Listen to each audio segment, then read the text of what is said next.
your back.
Watch your back.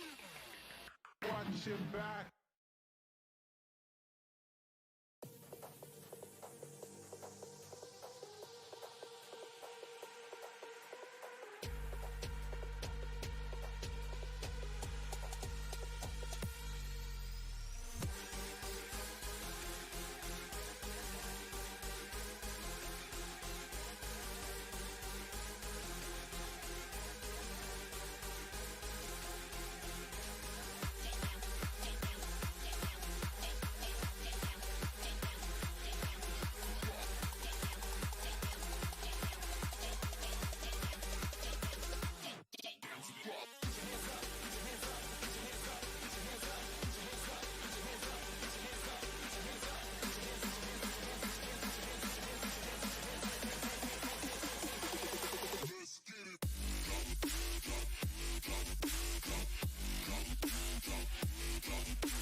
Here's a lockpick. It might be handy if you, the master of unlocking, take it with you. Looting through the rubble, leaving cities war-torn, still incurring more scorn. Ragged and I'm forlorn, trying to unlock this. Open with my lockpicks, punching with my second hand every time the clock ticks.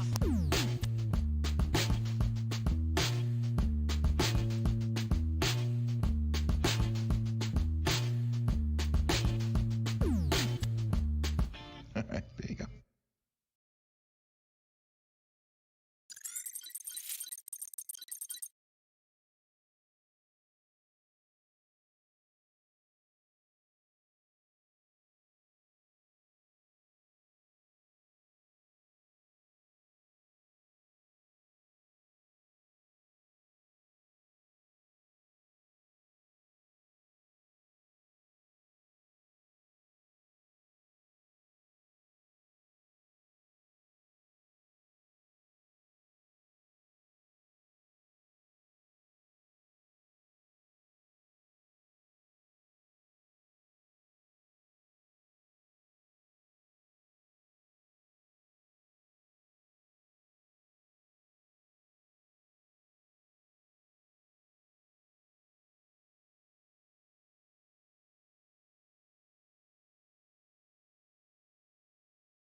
Maybe now this will work. Give it a moment for the lag.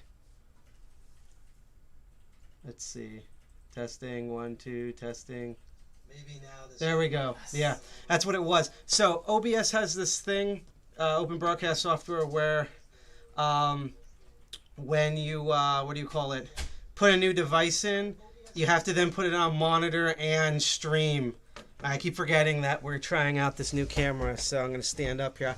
I don't know why it's like, hang on, I'm just curious about something here with the lighting with this freaking camera. Just want to test something. Okay, that's weird. So, before we didn't have enough light. Now, this camera, I guess, is so high-res that we have way too much light because it looks like we're, like, glowing. Huh. Yeah.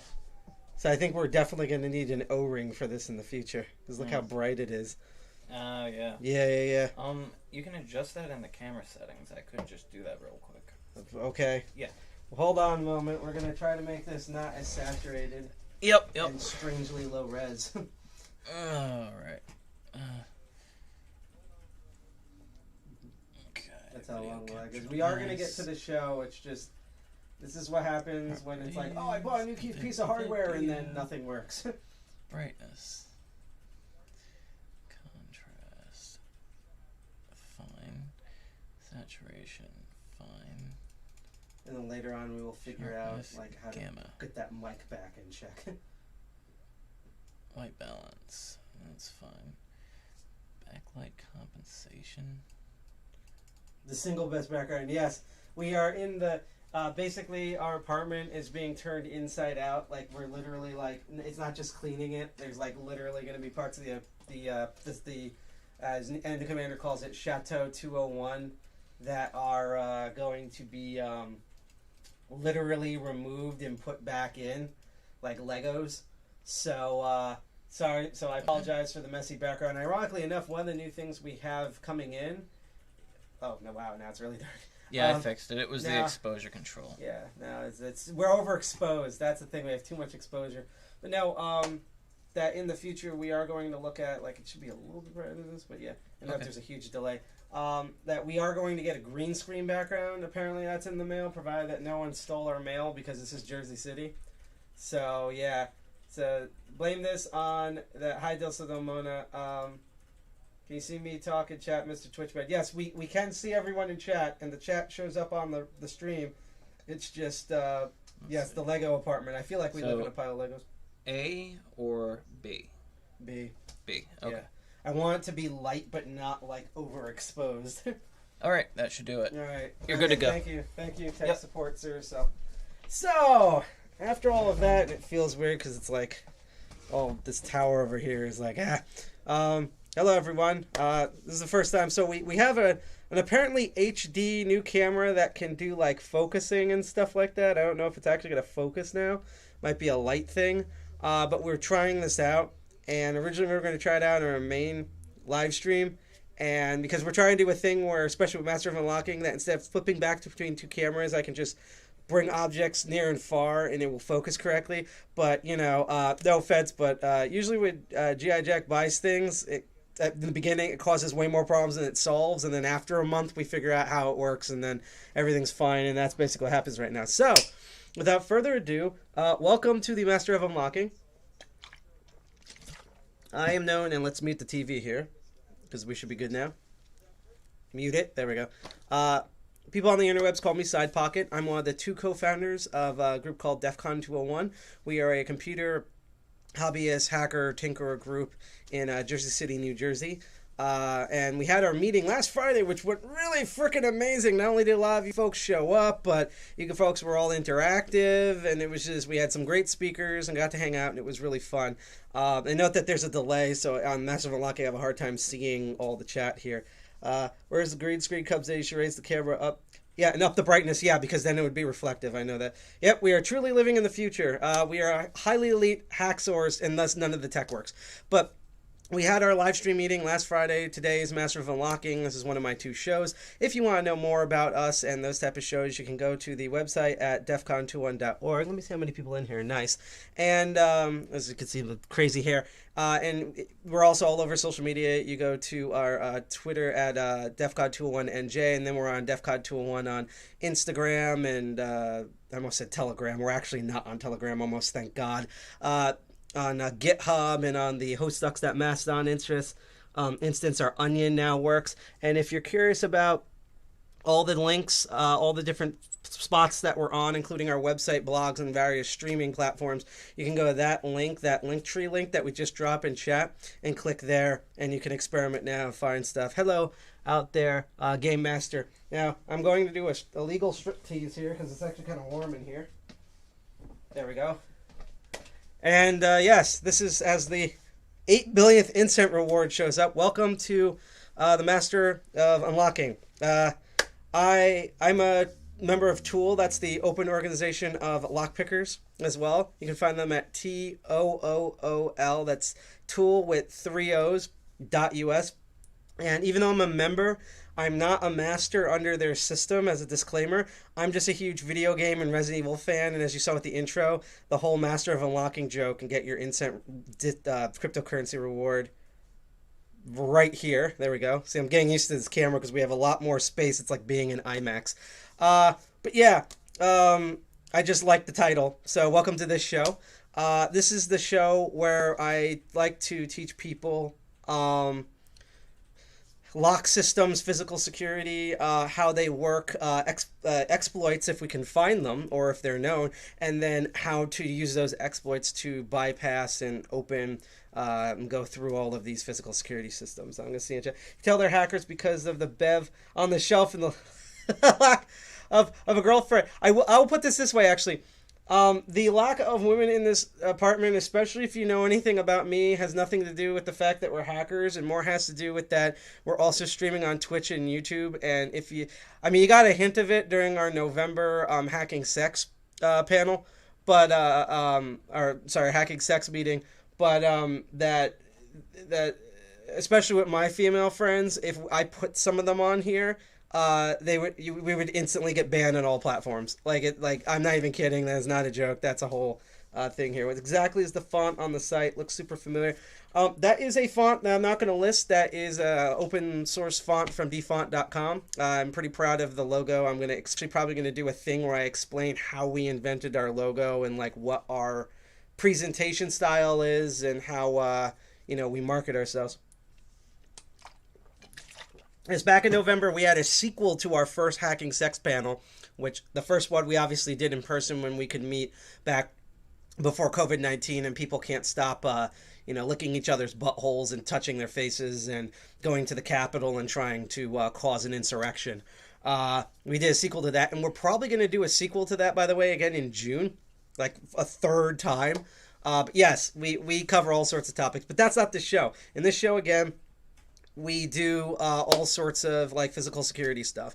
And before I tilt the camera down, which is going to be fascinating because I'm going to see how well the camera does when it's tilted down. So if like you see the camera fall into itself or the feed cuts out, it's just more bull crap from this camera. So, but without further ado, we're going to go into multiple, okay, that was the lag from YouTube.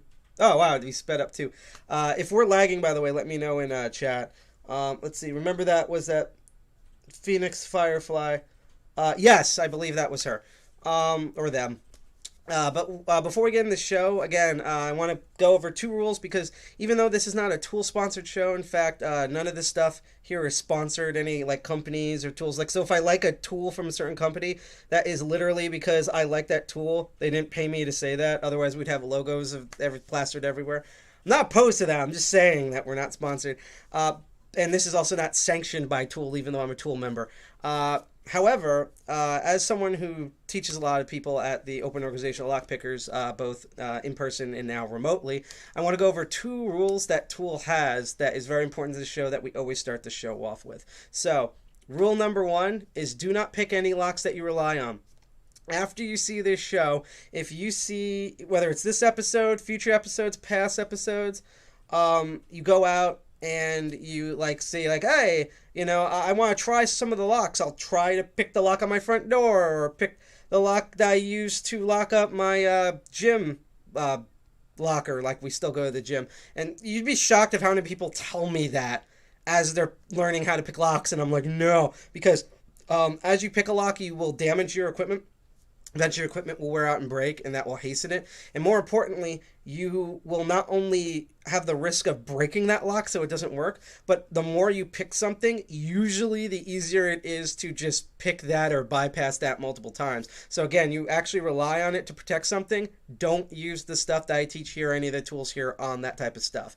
All of the locks that you see here are for myself and other people that I present to when we do this in person to learn how to pick. I don't use them for anything else. And the second thing, which is very important about this, is do not pick locks that you don't own. If after this you're out in the wild and you're like, oh, I've seen that lock on that Master of Unlocking show with that side pocket guy. I know the exact bypass technique and I'm going to... Don't, because one, you're on someone else's property, right? You're on someone else's property. You're automatically then trespassing the property. And if they put a lock on something, they probably wanted to protect something from that. So you're going to end up seeing a police officer, the end of a firearm, Cyberpunk 2077 glitches, just a bunch of bad mojo is going to happen. So, once again, the 2 rules here before we tilt the camera down and go into the meat of this episode is 1, do not pick locks that you rely on, and do not pick locks that you don't own. All the locks and equipment and tools that you see here are literally for educational purposes. They are here for me to learn and to get better, and when I'm in person, and as well as to demo to you folks out there, to all of you key pins and driver pins, learning how to get better. I don't use these to secure anything, and I own all of these just for teaching purposes. All right, so I'm just catching up on the chat here. Can I download Matrix on iOS? I've been asking because like how British communicate. I actually don't know about a Matrix client on iOS. I'm assuming that maybe one of our other members is on here, like our co-founder G.I. Jack, or maybe Sarasol will pop in. But if there is an actual client yet for iOS, let me know in chat, or if one of you folks want to run out in here really quick, that would be neat. But anyhow, we're going to attempt to tilt. This is the first camera. It's a new camera. So we're going to tilt it down, and it's going to be rough, but we're going to see how it goes. This is the tilt down where we see the table and stuff. So let's see how well this works. The client for... Ooh, this is weird. The client... Oh, jeez. The client for Matrix for iOS. I have no idea, actually. Mm-hmm. Well, this is fascinating. This is really fascinating. Is it there? Well, 1, it has a hard time sitting here. 2, the cord is really short because Jack does not know how to buy things with long cables. And the third thing is that it's so wide that the table's really small. Like, I'm going to put something on top of it, but yeah. My main problem is centering it because it should really be here. And the problem is, 1, this thing, and 2 is, yeah. And my thing is, I know it swivels, so I don't know if swiveling it... here we go. Okay, so that's mostly in the center. All right. So if I could put something on top of this that's decently heavy, that hopefully won't fall over. I think I got just the thing for that. Okay, that's good. I think that's good for now, unless we have another heavy thing to put on top of that. Okay, so... Oh, wow, okay, so now that the mic is closer, I'm like super loud, so I will lower that down. Yeah, because someone's wondering about Matrix client for iOS. They don't remember it existing, but they were asking for that. Yeah, I don't know offhand. I don't really use iOS or work with it. I'm also curious. I literally might switch back to the old camera after this because, man, is it blurry. You need to spin the focus ring on the front of it. I thought it was an autofocus. Autofocus? Yeah, that's what Jack told me. Oh. Huh. Okay, then. Manual focus.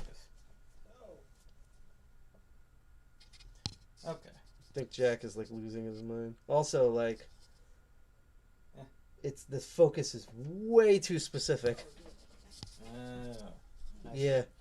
See what I mean? I am unfortunately, I'm definitely switching back to the old camera after this. Yeah, I think this is more for a front-on presentation, like for, you know... Barely, and because everything else is super blurry, and it's like focus. It's a focus. blurry overall, like in general. It's a focus ring, like a camera. Yeah, Jack, I know that. That out. Yeah, duh. What I'm saying is that like I'm like kind of in focus, and everything else, no matter how I adjust it, is super blurry. So it's like way too specific.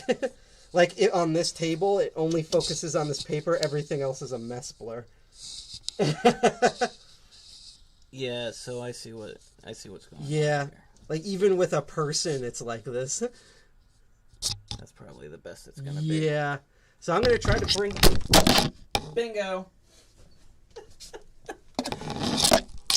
Question. Should we unfortunately go on break and I just put the old camera back in? I don't know. Because What even is this thing? Is it I have supposed no to hang idea. over on a computer? Okay. Hold on. I'm just gonna pop that right there. Make faces at the camera. yeah. No, like you can see, like everything like slightly past my hair is just like a movie, like a really bad movie camera. This should be the right shape and size for it. Okay. Move this out of the way. Okay.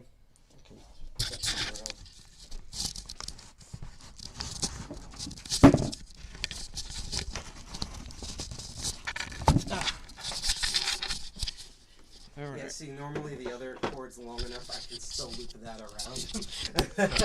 You had this down here pointing like that. Let's get the cord on the right side. Cross your fingers. Sorry for the motion sickness in advance.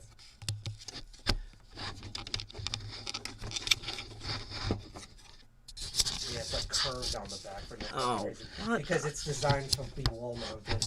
Hence the screw. So they curved it. What absolute dog shit. Yeah. I don't know, I just typed in best camera, 1080p camera for streaming, this one came up. That is On Amazon, right? No, in Google or that is Go. the That's worst even thing worse. that you should type into YouTube and look at reviews. Yeah.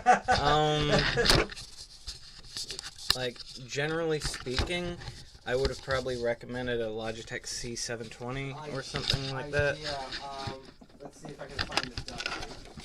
Duct tape. Perfect. Yeah. It's down there on the footrest. Yep. This is the least good one, but we'll see how well it holds up. It's actually pretty fun. Hold that there. Thank you. Because when I use it, it's like good for holding up paper and not really good for holding up anything else. Alright. Gotta get this thing started. Bravo 6 going dark.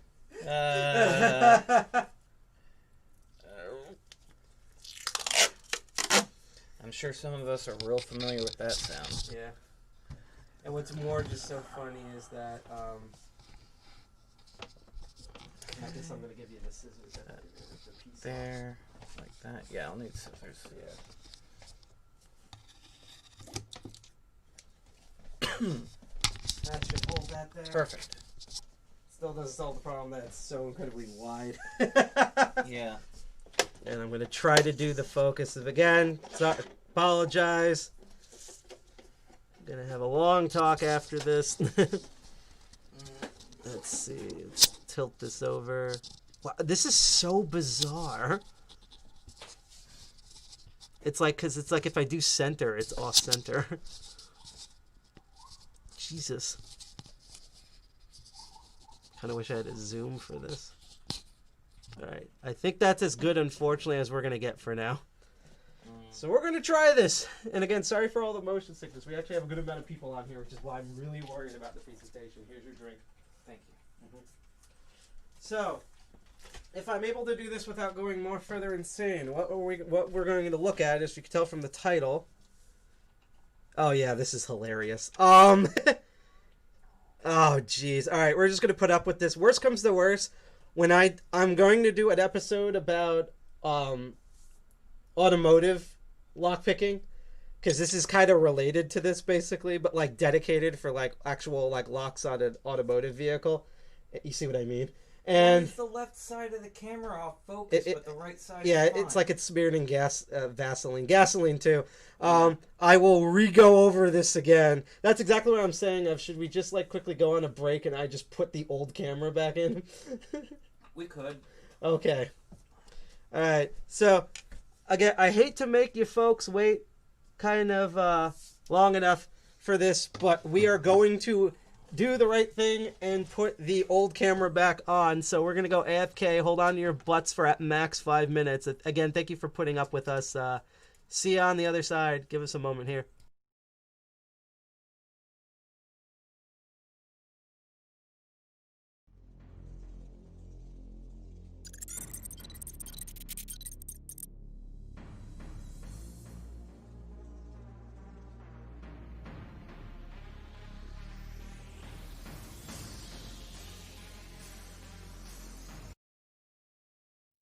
There's something about you. They used to call me unaware, and I'm holding on to the final breath of air. I used to hang our pictures up by the bed where you used to lie, with all those words you chose to say goodbye. Yeah, it's closer than I've ever been, but you're miles away. It's like a love from 17 to the end of days. If you just give me your hand, I'll lead the way. So won't you stay?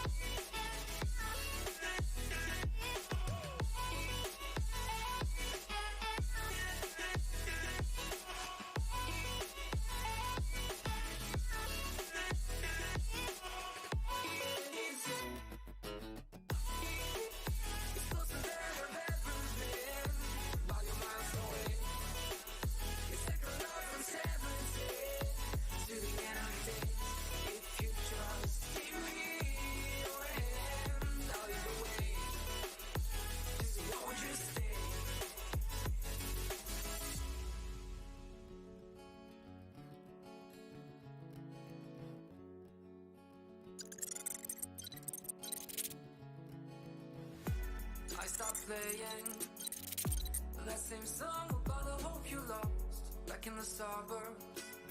When you felt the time stay fast, you surround yourself in sights and music just to run away from your shadow. Soon as I let a light, you disappeared into the night. Yeah, yeah. It's closer than I've ever been, about your miles away. It's like a love from 17 to the end of days. If you just give me your hand, I'll lead the way. So won't you stay?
since the old one is gone.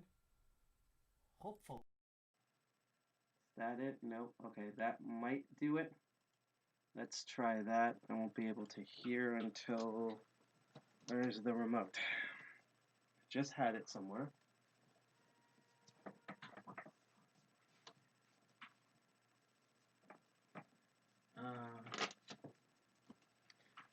All right, we're going to try to see, because there's a delay, if the audio is going to work here. Again, if you can hear me, I apologize. Everything has been screwed over. Okay, so... All right, so the audio does work. So here we go. It is very important. It's part of the hydration squad. So I'm actually going to take a sip from this, wishing this was alcohol, and we're going to attempt to continue on. I'm done here. For now, because I don't know if any future bullshit's going to happen.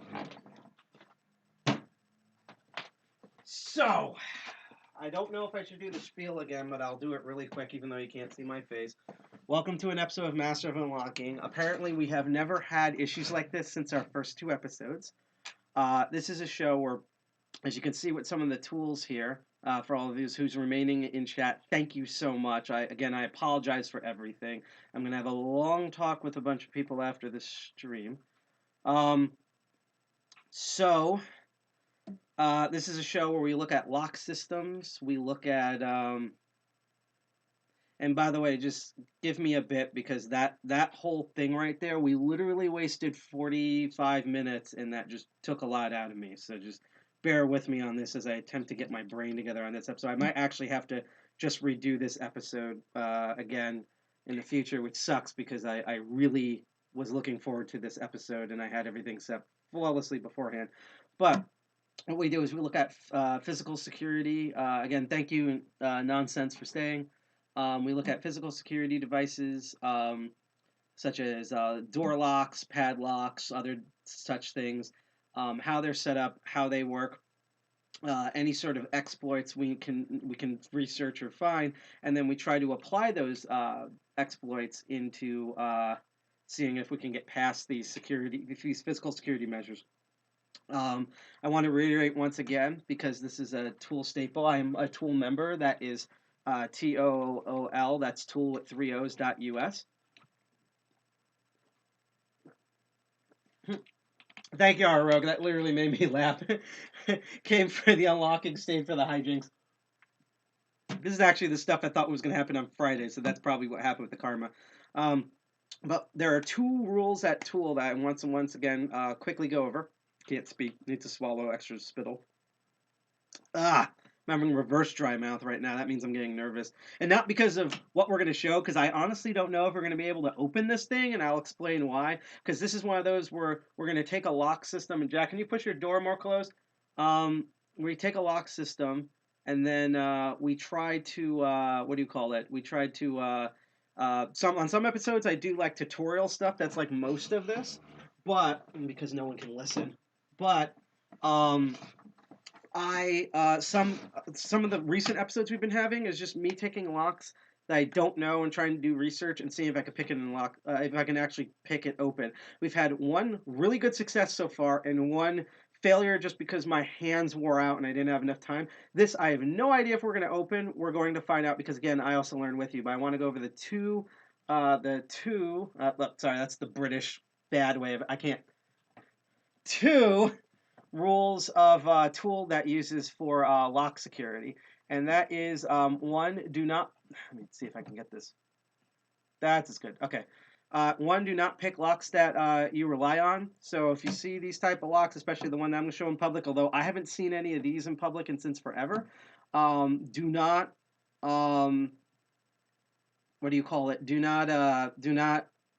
if you rely on this or you use this lock or any of the past locks that I've shown off on this show, do not attempt to pick them. You will break the lock. You'll break your tools. And also do not pick locks that are not yours, meaning if you see them on a fence in a business somewhere or at the gym or whatever, that's trespassing. They probably put that lock on for a reason, even if it's a trivial reason. You'll get into a lot of legal trouble. This is to save my butt and your butt from doing terrible things. All the locks that you see, including the one I'm about to show on the show, we literally have just so that I can learn, demo to you folks, and so you can also learn, as well as these. So I own these locks, and these locks are only for training purposes. I don't use these locks for their intended purposes to actually lock up anything. So now that we got that out of the way, as we've warped back to 48 minutes later, I'm going to show everyone what we're going to be looking at. So you should probably see it a lot better on the camera now, even though now it can barely fit the frame. But this is better than nothing. Question in chat: how many of you folks in the chat actually went through the '90s and remembered it? I know some of you folks may have been drinking so much that you're trying to forget the '90s, kind of the way everyone right now is trying to drink to forget 2020 going into 2022, or even further than that. I've been drinking since 2016, maybe 2010. But if you're from the '90s, let me know in chat. This will be good. But this is known as the club, hence the title of the video.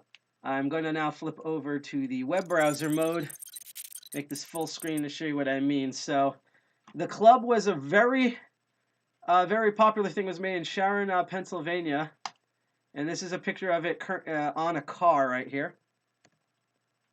And yeah, these things were uncannily popular in the '90s. Yep, Zoomers. So this will be a nice education for you. This is why I wish we had the people on before, because this is kind of fascinating. I hope they go and they watch the recorded video later on Twitch and YouTube, because all of this is recorded and you'll be able to see it later. Yeah, these were, I believe, I'm trying to remember, maybe it says on the Wikipedia article when it first showed up, but I believe this started around 1992, 1993-ish, I think they were talking about. Okay, so the company was formed in 1986, but I didn't start seeing commercials and really a lot of people using this until about 1990, starting, I think, vaguely 1992. I think most of the marketing was in Pennsylvania. But starting 1993, 1994, this device was literally everywhere, not just in terms of ads, and it was super popular throughout the early to mid '90s. But you would see it on every other car would legit have one of these clubs on there. If you saw a fleet of cars, two cars would have the club and then one wouldn't have the club. It was insane. Let's see. Mid 1980s again, the company, but just personally myself, as someone who grew up in New Jersey, I mean I was born in the late '80s, but I didn't really get to see these truly blow up until the early to mid '90s. And to show you what I mean real quick, we're gonna flip back here, and I have a hilarious treat, especially for all of you Zoomers out there and younger millennials. On let's take a look at one of those and see how they actually advertise this. Stealing a car is simple. First,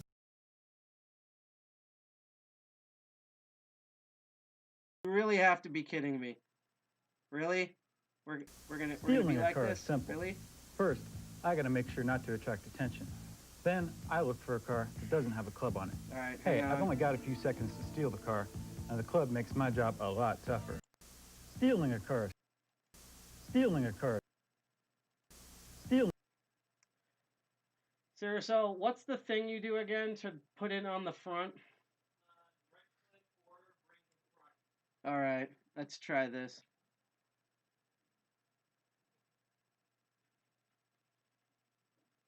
So order, move up. Yeah, move to front, move up. Steal. I'm actually wondering if maybe part of the... Oh, no, that just physically moves it up on the scale. Stealing a car. Because I think it knocked all the videos out. Whatever technique was Video being still used. works. No, I mean I pre-recorded videos. Oh. So I have it so that when you over-click it, Stealing it a starts car is playing simple. overhead. They could probably hear the audio at home. Oh, yeah, I can see it, I think. Mm-hmm. Okay. Holy shit. Let me try something. Last ditch effort here. The only other thing I can think of is doing a display, either reloading them, which will screw up the entire view, Okay. or doing a restream thing and pointing VCL at it. Order, move to bottom. Okay. Now, if If I was to, no. When we're done with this stream, whatever template we pre-saved this on, can we load it in again? Yeah. Because There's changing no the camera shouldn't reason have why. knocked out all the other ones. I know. OBS is like that sometimes. This is the first time I've ever seen it like this.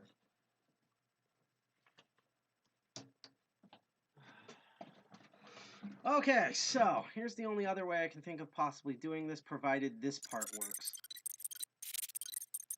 Let's see. Okay, so display cap, actually even better. Let's go back to face. That way at least I only add this once. We are going to open up U. We should be able to add this as a window. Again, I apologize, everyone. I am like, you might all get a treat and watch me like absolutely go insane. I hope it doesn't come to that, but we're getting there. Let's see. Trying to find Windows Capture. Just gonna label it Windows Capture. Yep, it defaulted to you. So again, I'm sorry everything is crazy here. I'm now at this point, I guarantee still stick around, but I'm probably just gonna redo this episode again, but like way later this year, like in the end of summer or something. But still stick around because I do have a lot to show and do here, because I'm not just gonna end the stream just because nothing is working out. So I think I should be able to. I just want to see if it. All right, good. All right, that definitely works. It's multiple things. Let's see. So I just want to find.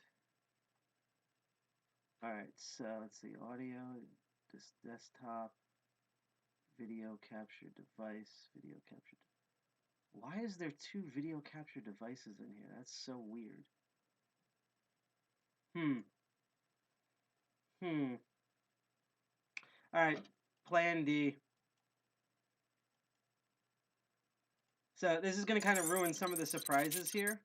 But what we're going to do is we're going to do the ultimate bootleg technique, and we are going to go to YouTube, because at least I know the browser audio capture is working on it. And we are going to actually go to the original videos I was looking at. So let me see here.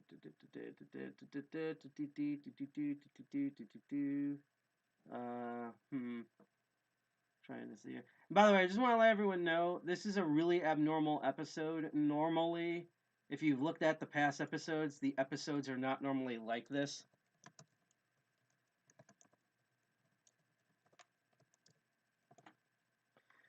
This is literally because every single thing fucked up that could possibly fuck up. And that's why I'm like not a happy camper right now. To the point where I honestly wish someone would stop typing their keyboard. So, let's see here. All right, so desktop audio should work on this. Just to give you an example. So this was the club commercial that I believe that I remember from 1993. The audio is going to be a little weird on it because that's the nature of the video, but here it is.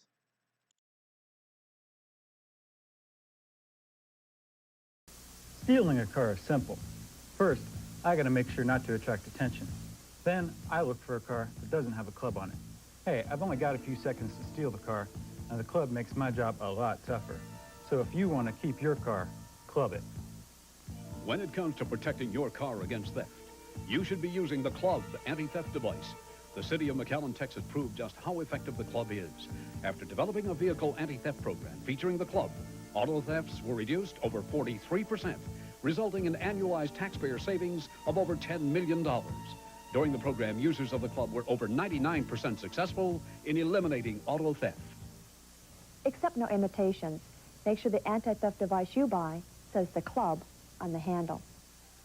This holiday season, give the gift that lasts all year long. Give the Club anti-theft device.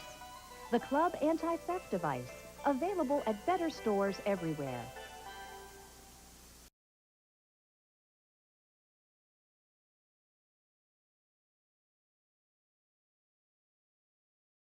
So that is the 1993 commercial for the club. Someone said, "Hey y'all, hi there, old man noob." It says, "I'm having my stream mute at the moment since I'm working, but I'm still watching." No, that's cool. Again, this is all, particularly since I see that you're on YouTube, all this video, unfortunately, with all the errors and stuff, will be streamed to YouTube and will store there because Twitch, after a while, will delete the video eventually, like after like 3, maybe 5 days, or if we do enough videos in a row. YouTube, it will stay there, and over the next week, I'm going to be uploading as many of our past meetings also to PeerTube. So PeerTube Internet Archive, you will find those episodes there as well. So essentially, everything's going AWOL right now, and that means also my nerves are jittered. So honestly, I feel like if I'm unable to open this, I honestly blame my headspace and my nerves right now. Watch, it opens instantly because everything else screwed up. But I'm gonna be a trooper. I'm gonna take my time, and we're gonna try to get through the rest of this. And again, unfortunately, because we're gonna be using YouTube now to display the videos, because I originally took the videos out and preloaded them, like everything was perfect. That what do you call it? That it might spoil some of the jokes that I had in here, but I'm already gonna do in about probably I'm thinking March, maybe April, an entire episode about automotive locks and automotive bypasses. And when we do that, I will definitely bring the club back in, and I will do the original way we're doing it because I am not going to test any more experimental cams. So, looking more at the club here. So again, the company was founded in the mid 80s, and I believe originally this was a local product. And then what happened is that due to the advertising, you can see that by 1993 they were already recommending this as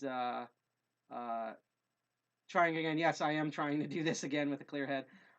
That you can see what the advertisements are. Hey, buy for Christmas. It became worldwide, and like these devices were notorious like everywhere here. It was invented by James Weiner Jr. Sorry, James Winner Jr. Weiner. That was a Freudian slip. James Winner Jr. He's a winner. It's in his name.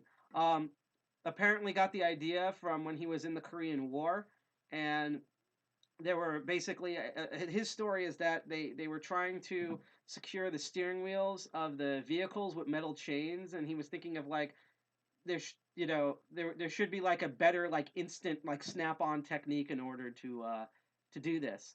So we're going to explore a bit of how this whole thing is sort of set up. So right now it's in the lock position. It's two parts here. You notice these look like tonfas. There's like two prongs. And when it's in the lock position here, and by the way, I just want to put out, I want to thank Ciracel, and then later on, because I have another one, N Commander, for dealing with this. Actually, I will put it this way. Unfortunately, because of how the episode is going, I will show N Commanders because it's in the original wrapping, but we're only going to deal with the one Ciracel donated, even though this was actually used, so you can tell I'm literally going to wash my hands after this. It's really grimy and everything. That was my original concern about not opening this, because remember the one time when we did the open, and that was literally because the inside was so gunky, I had to spray it with WD-40, and then I picked it open in 2 seconds. I'm honestly thinking this is probably what's going to happen here. But N Commanders, I was originally going to open the club that he bought, but because of how this episode's going, I'd rather save the like unboxing for that for when everything runs proper. So I apologize that we originally were going to do with 2 clubs. We are going to look at the packaging that it came in because there's a really funny thing about that, but I'm not going to actually do an unboxing of the one he ordered until essentially 2 months or so from now when we actually do the automotive episode. But yes, so it's currently a lock position. Now I'm going to unlock it and pretty much take it apart in order to show how kind of everything works here. So we just unlocked it in the unlock position, and that should allow us to move this entire bar out. So as you can see here, it's in 2 prong parts. Both ends have these sort of U or N-shaped, depending on the angle you look at it, or H-shaped. If you're dyslexic, that's fine because I don't know how to describe this shape myself, but it has this like cupped shape design, and that's for latching onto the steering wheel. You have this big beefy end here. That's the club part of the club. It's really sturdy. It has an actual handle with little prongs that are designed so that your hand can actually grip as you can see here, this end to wrench this on. And then you have the lock body in here with the lock, and we will look at that lock and its key in a moment. And then you have this other part, which the end part is similar to the midsection of this meaty part, but then you have all of these like riveted ends here. It actually is very shiny and beautiful. Ironically, out of all of this is the one that's the most polished and clean. Probably because it's in the lock body most of the time. And essentially, when you combine these parts together, you have the whole club. And what you do is you insert this into the steering wheel, and it's designed to be shorter than, I don't know about other countries' cars, but at least shorter than United States, like the inside gaps of the steering wheel, as you saw with the picture earlier. And then what you do is you ratchet it out until it claps sturdily on each side, pushing outwards from the inside of the steering wheel. And when you have that in position, you put the key in, put it in lock mode, and now this won't move in and out, so it is permanently latched on. And because of this extended end, now, whoop, okay, that was bizarre. Hang on a moment, because it's not like everything else can go wrong. I think this was just me on my end. Just give me a moment to check. Let's see. We're going to do that. Yeah, it was just a thing on... Yeah, it's just a thing on my end, looking at the YouTube version of this. I thought for a second the stream crashed, but it says that we're still streaming. So, essentially what you have here is, again, it goes to the inside, and because there's only X amount of space in most vehicles, if you try to turn the steering wheel, you can only turn it X amount of degrees, meaning you can't properly steer the car. Thus, if you tried to, hotwire it or whatever and get in, you would, never mind, it might just not move the steering wheel at all. You would have such little space to maneuver that you wouldn't be able to drive the car. You would basically only have to go straight, and unless someone parked it literally in the middle of the road and there's no turns, you're not going anywhere with the thing. And that was sort of this idea. And what I find very fascinating about the club, by the way, is that it's like, this is so hilariously 90s. Like, this is one of those things, this is like, so for those who didn't grow up in the 90s or only vaguely remember it, the 90s was this like weird bubble where like they assumed everyone was rich, and also because of that everyone was just literally concerned, like overly concerned about safety. As George Carlin said, this was the period where tobacco killed like more than like 1 million people a year, and like we had this huge raise in like drug problems in the United States, so they banned Sweet and Low and other sweeteners because a lab rat died.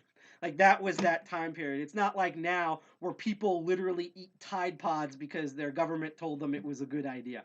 So so that's that time period. And so the idea of like, I don't know, like, actually locking the doors on your car, or like, doing actual preventive security, they kind of put this on. And I mean, it's not like this didn't work or deterred things, but I honestly feel like, from what I can read, that this was more of a peace of mind, because as this went out in the public, there were so many different ways, like even before you get to the keyhole, there were so many different ways to bypass this. I'm going to list some of these, and I'm also going to show you one on the screen, and then we're going to take a look at the lock core itself. And then I have a really funny tidbit about all of this at the end. And we're also going to look at another bypass technique on this, and then there's a really funny tidbit at the end, right? So, originally, this was not made out of chromium, and I'm not talking about like in your browser, like chromiums. I think it wasn't pure chromium. I think it was a hybrid of a chromium modium, I think it's pronounced, if I remember correctly. But it's supposed to have a hybrid metal. I don't know, because I haven't tested if this is the one that is chromium. It probably is, to be honest, or if it's the one that predated this. But originally, you could actually shatter like the lock core that this metal piece is made out of by freezing it with Freon. So you dump a bunch of Freon on it, or just dip it in like a shallow bucket, like a small cup of it, and like wait like about like 10 minutes. And then when it's done that, you just whack it with like a hammer or the back of a screwdriver, and the whole thing would shatter. And thus, this is compromised. You can just pull the club out, and and I assume you hotwired the car at that point if it's driving. By the way, just like I said before, I'm not advocating for people how to steal cars. I'm not going to teach people how to steal cars on here. We're just talking about the security and or lack of security of this device that was basically a relic of the 90s. What are some of the other crazy things about this? The other thing is that this was for a while susceptible for hammering, although it took 7 minutes and it was really loud. The common thing that the club didn't think of, so I don't have it with me now. I don't think so. But, how about I'll do this? Hang on. I have the actual kit behind me. So I'm going to bring up a very good point on something because this is like kind of literally the bypasser's Bible here. So, actually, let me grab a different one because this is even funnier. So we have these master lock number. That's not it. That's the Chinese bootleg. Hang on. That's actually how good the bootlegs are. So we have the master lock number 3 here, right? And we all know this is like kind of crappy. I mean, this might take a couple of hits from a hammer. Hardened shackle, because all of them say that. But then you have this honking thing that's rated to 10 from master lock, and it has an actual boride carbon shackle, the hexagonal shape. It's reforged. This will break the hammer pretty much. This will take a lot in terms of like using a blowtorch or any sort of cutting tool. This is like way more. But these locks, regardless of which one you get, have the same flaw. If you are locking a wooden chest that is basically rotted, there's really no point to these locks, because instead of trying to pick through these locks or bypass them or saw their way through, they can just beat the crap out of the wooden box because it's so full of wood rot that it just disintegrates and get all the objects inside of them. So, or as people like to say in the physical security world, a lot of times instead of like picking a lock or even bypassing it, people will just simply take a screwdriver, pop the hinges off the door, and physically move the door. It's kind of like that meme you've seen of the person who cuts a slice of the cake and then takes the rest of the cake. Like when you talk about physical security, you want to look at the whole thing. You want to look at, the room you're in, how it's built, how it's connected and stuff. And by the way, in chat, if I sound too loud in here because we've had to switch between 8 million devices on here when I normally have everything set up perfectly fine every broadcast pretty much. If I'm too loud, if I'm too soft, you can't hear me. If you have any questions while I'm saying, if I'm talking too fast and you need me to slow down or repeat something, or you're just curious about a question here or wondering why everything is so screwed, because honestly at this point I don't even know, please let me know in chat. I love talking to you all in chat. Otherwise, I assume if you're watching here, as I say, keep lurking and keep learning. Also, if you like any of the content or you found us suffering trying to get this screen after essentially a supposed high-end camera, basically Cyberpunk 2077 our entire OBS system, you can click that bell, hit like, share, subscribe on Twitch, DLive, and YouTube. We've also recently added Facebook and PeerTube. And because we corrected the link, you can also view this through YouTube, but through the Tor browser completely on the Onion network, so that you don't have to worry about like ads and tracking from YouTube. It's a really cool feature. So whatever platform you're on, you're great. Just make sure to hit like, share, and subscribe, because in addition to my show that happens the first and third Sunday of every month, we also have Hack All and Commander. That usually happens every other Wednesday with crazy stuff. There's also our co-founder's show, Archvile Linux Perspective, where he looks at Arch Linux and gaming stuff. And then I have another show called Crypto Barons, which will be having its new episode this Saturday, plus our monthly meetings. And who knows, we might have specials. In fact, I'll give you a hint. Literally, I think it's the first week of February. Let me double check. I won't say what it is yet, but the first week of February, we're actually going to do a special that weekend. So stay tuned.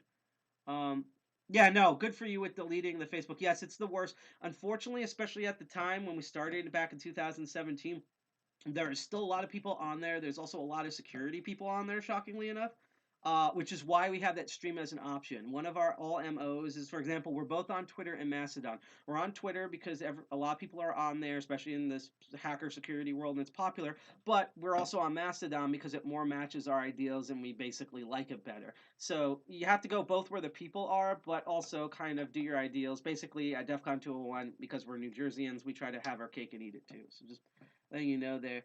Yes, Facebook is for conspiracy theories and boomer groomers. Yes, exactly so. In fact, the funny thing is that Facebook started off, I'm not even kidding, go watch the movie Social Network. It's shocking how accurate it is. was started off by the Zuckerberg lizard man to rate the attractiveness of the girls in his college, which is why it's hilarious that Facebook has a giant boner for Festus Sosta and is trying to basically be like, oh, no boobies on Facebook, because it's like the original design for it was to rate boobies, and now they don't want any boobies. I think basically Zuckerberg is thinking if no one else can get laid because he's basically a replicant droid, no one else should either. So let's get back to this. So remember that what I said before about, I'm trying to remember what I said before, about it doesn't matter what padlock you put on a treasure chest. If the wood is broken and rotting, they're just going to break the chest open. So the problem with this, yes, free the nipple. So the main problem with the club is that even though after a while this was mostly sturdy, hacksawing it took forever. I'm not going to show it here, but there's actually a video where you can drill through this, but it sends shrapnel everywhere, and you have to have it like a full charger plugged in, and it's really loud, and you have to know what you're doing, and like you can hear it for miles. So that was secure.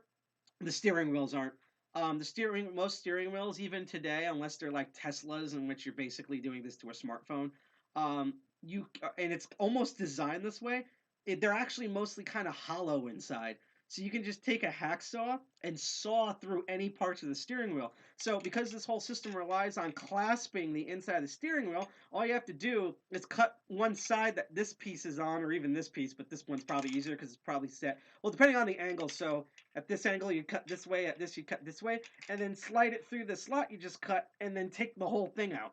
Because that's the physics of the design of this. And that's 90% of the way of how people got around this thing.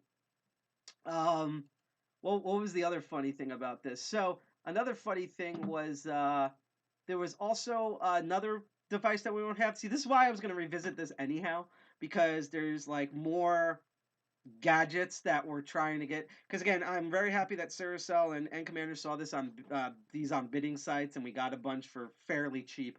They're probably gonna scream at me for saying that, but no, like, you know, I expect these things honestly to be like at least $80, and I don't think they were anywhere near that. Especially again considering how none. They also had a thing called the cap, which was an additional metal cover over the steering wheel that I believe not only reinforced this slot, but it did similar locking mechanism, but it just fit over the middle. And what was it? I'm trying to think. Oh yeah. Basically, you can defeat it because again, steering wheels themselves are not exactly secure. You can just take the steering wheel off and just put a new one on them with some of those versions. And this is actually why, and we'll see this in Lockpicking Lawyers videos, I don't think the club as like a company or the labeling is around anymore, but you can still get these in the back Baron section at like AutoZones. And they're usually yellow instead of red because I guess safety stuff. But two is that they now have two prongs. And the exact reason for two prongs, it doesn't make it more secure technically. What it does is it means you have to now saw in two places to take out this thing. Thus, you waste more time. So if it takes you like 2 minutes to saw in, now it's going to waste 4 minutes. Whoop-diddy-do. The fun thing then was switch the browser over to, and I just find this absolutely fascinating and hilarious, and you'll get to see my face again briefly, is eventually, and it's expensive, at least on this website, but this did exist. You could probably make one of these at home. Someone invented this thing called the Club Buster. Now, from what I heard, originally locksmiths that were sick and tired of these frickin' things, made this invention. Like, look at this, is just magnificent. Let's see if we can flip this over. This is just, it looks like it literally looks like a medieval torture device, right? And I'm gonna try to zoom in on the page so we can see it better. See how far we can zoom. But yeah, so it's this big honking thing right here. Come on, there we go. Kind of looks like a infernal Death Star coat hanger. And as you can see with this club on here, it's huge. It fits right over the lock body in the middle, and basically it screws into the lock hole, and then it basically snaps that middle piece, and then you can just pull the whole thing off. So this is professional locksmiths being like, fuck this thing, and they built this device. I would love to eventually get this thing to show on air, not necessarily to show one of these, but just to physically show and just show how you would set it up. But we're neither here nor there.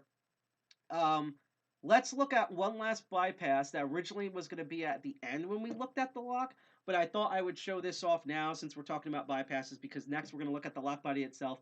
We are then going to try to get this thing open if we can, and when I mean open, this thing turns and we can pull the other rod out. And then at the end, thanks to Deviant Olam, shout outs to my friend Deviant out there, who is basically runs Tool and literally wrote the book on lockpicking. Hopefully we get to drink again sometime soon when people aren't licking doorknobs and rubbing their privates on each other. One more bypass that, another shout out, that lockpicking lawyer found. And what I find really fascinating about this bypass here is that he's looking at a newer one that this video was put out like barely 3 years ago. It's like 2 years and a month ago. So what's crazy is we looked at the ones that we bought, and it's hard to tell on this camera. I'll show it later on the other camera, but these have the same exact flaw here, and it's really fascinating. And I'm not going to turn on the audio for this due to the way YouTube's algorithm works, but go check out Lockpicking Lawyer's video on this. He also picks this open, and some of the stuff we're going to reiterate here. But let's look at this thing. So basically, at the bottom, if this properly loads, because that's why I preload these videos, there's a rubber stopper at the bottom where the lock body is. So you can take like a screwdriver or a really sturdy pick and pop off that cover there, and that gives you an entire access to the lock mechanism for the ratcheting system. And you're going to see this here. I don't have one of these. I'm going to build one for this because I basically need a pick that I don't need, or I might craft this with like a windshield wiper insert because I need to get more of those. But basically, he bent this tool here, and he's going to move the locking pole for the ratchet system out of the way, and you can move it up one ratchet at a time. Now, normally with most steering wheels, you have like older ones, probably 3 or 4, modern ones, maybe 5, maybe 6 ratchets. But as you can see how fast he's doing it, he's just doing it one bit by one bit, and he's moved it more than enough. It's like 5 notches now to just take that whole thing off. So yeah, you just basically need a piece of curved metal and a screwdriver, and you pop the rubber stopper off, and then go in there and you move that thing, and you're done. So you don't have to like do hand saws, you don't have to get the giant expensive thing, you don't have to cut through the steering wheel. Just pop off the rubber stopper and do that. And that just fascinates me. And then I'm gonna read chat in a second, because I'll tell you why this fascinates me when we transition over. Is that, you know, I kept thinking for a while, like, is this a master lock type of thing where it's just something so incredibly stupid that you can't believe that existed? Yeah, I got most of my users back. Hi, welcome everybody. Sorry about earlier. Everything was fucked. But so I'm feeling better. Thank you. Now, everything doesn't depend. I love you all. My happiness doesn't depend on the viewers, but it does help. It's either that or booze. And right now I'm trying to take a break from booze. So I'm like, is this like a master lock situation? Because I'm like, this is so stupid. I mean, I'm not gonna do it with this guy because it's this one's like been worn and shit. But it's like, it's just a rubber stopper. You take that off and you move the ratchet pole and it goes. Like, what idiot would design this? And it's literally the point where I don't have any proof of this, but I have a conspiracy theory. Okay, put on your tinfoil hat. Go look up QML or Z or Emacs or whatever conspiracy theory is out there. And let me explain what I think's going on here. I think it's the same thing with the way steering wheels are designed. I don't think the original ones or the original design had this rubber stopper, because you could, in my mind, it should be easy to, without this plug, put the ratcheting system in here, test see that locks, put the keyhole in here, test the key out on this thing, and then you're done. You don't need a window here in order to do any maintenance with that. I think, I have no proof of this, because I tried to research things, couldn't find anything. If you folks find anything out there, if you know something or you want to research, please let us know. You can go to our website at defcon21.org and email us at info@defcon201, info@defcon201.org. I would love to know if this is right. I think this is an automotive regulatory thing in the United States. I think this is one of those things because I see this in particular automobiles all the time where like police, fire departments, and rescue services need something where it's like they need to move the car out of the way or commandeer the car, but there's a club on it, no one has the keys, you don't have hacksaws and stuff, or you don't want to bother sending shrapnel everywhere and nearly killing yourself. So they were like, we need a bypass for this. And just don't advertise it, but we need a bypass for this. And if you don't have it, you can't sell the product in the United States because the police and safety people need to do that in order to make this kosher. And that's why I think such a glaring flaw is put here on purpose. That's my theory. And if that's the case, that means the club, this 90s relic, is a great visual representation of what modern law enforcement and government in the United States and abroad want to do with our digital security. You've ever heard the thing where they like want to put backdoors on signals and telegrams because what if terrorists use this encryption stuff? First of all, they were on Facebook and everything. It was right there. They literally advertised this on daytime TV, Good Morning America, for years. There's no encryption planning with actual terrorists, as we saw on the 6th. But two, that's their case. And so if this is true, because I don't know if it's not, but if it's true, this is basically history repeating itself digitally and physically. That means that they made a decently solid product, but then the government stepped in, the government, as we call it in America, stepped in and went, hey, law enforcement needs to access steering wheels, you need to build something, and they did it, and now these are all borked, and basically around the mid-90s, I think when criminals started realizing this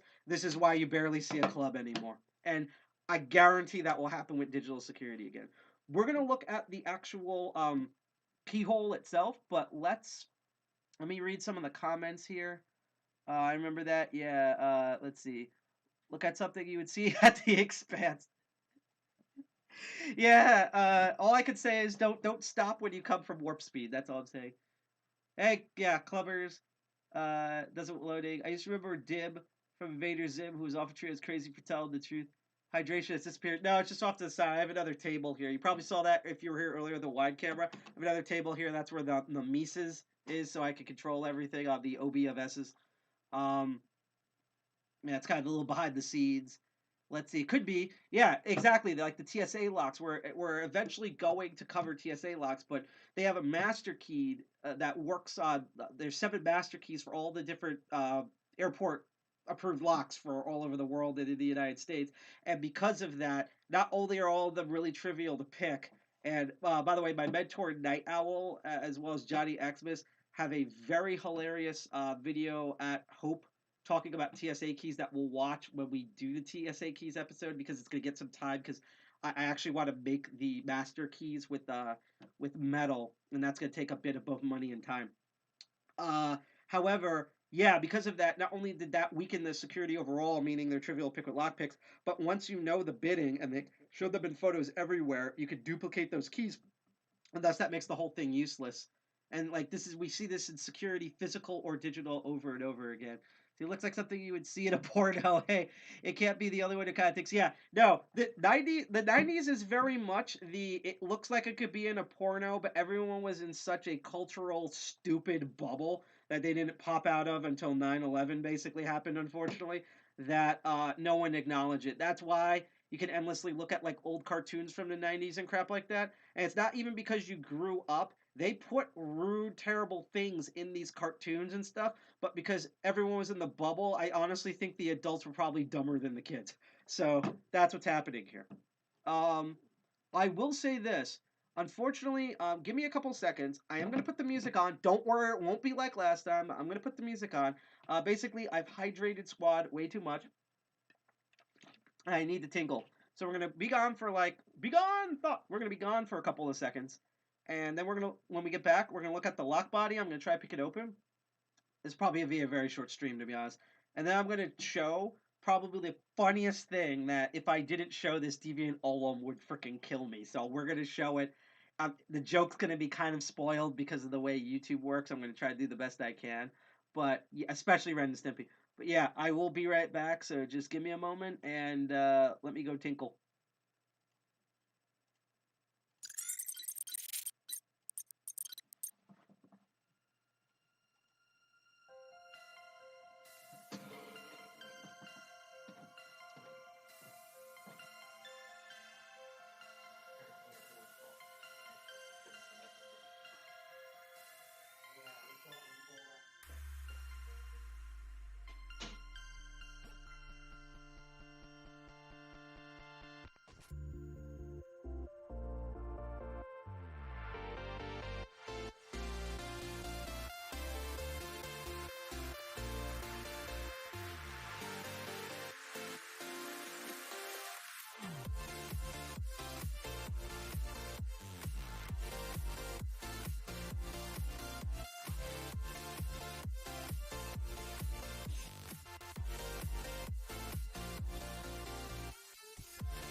Alright, let's do this.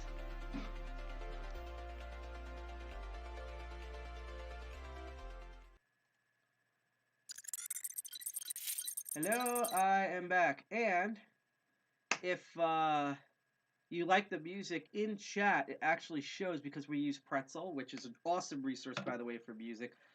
If you're streaming, it's all copyright free, DMCA takedowns. It's like all approved by that, so nothing of that happens. There's so many different categories. I think it's like 6,000 songs or something like that. And what's really cool is we have integrated our stream. So if you're watching the live stream right now, it will actually say the track of the artist and give a link where you can listen to that music. So all the music that you see here, if you see the link for that, you can copy pasta that link and then listen to it later. Fantastic stuff. We used to have albums of this.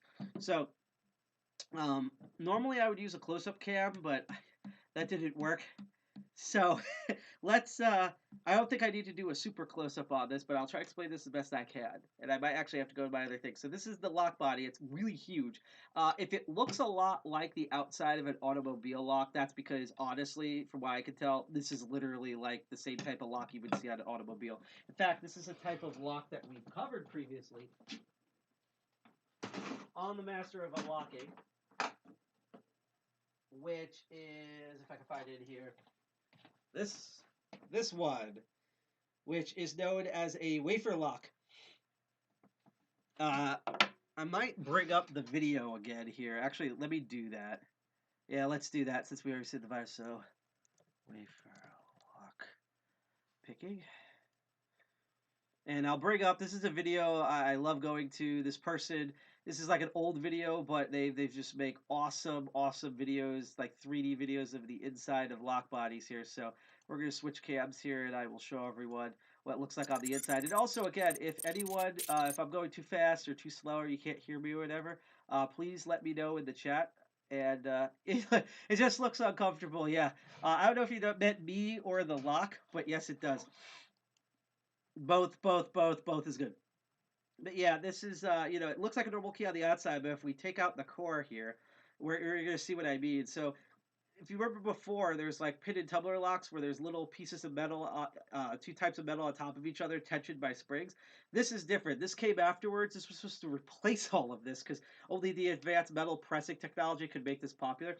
And these are known as wafers, and they're basically sheets of metal with the centers kind of cut out in the middle of them. And it uses this, you can use the same bitting as a key, and they have a bunch of unique properties. And one of them, which you're going to see in a bit, is that you can tension them on either side because the wafers are usually asymmetrical. So as you're going to see here, you're going to see springs on the top, springs on the bottom.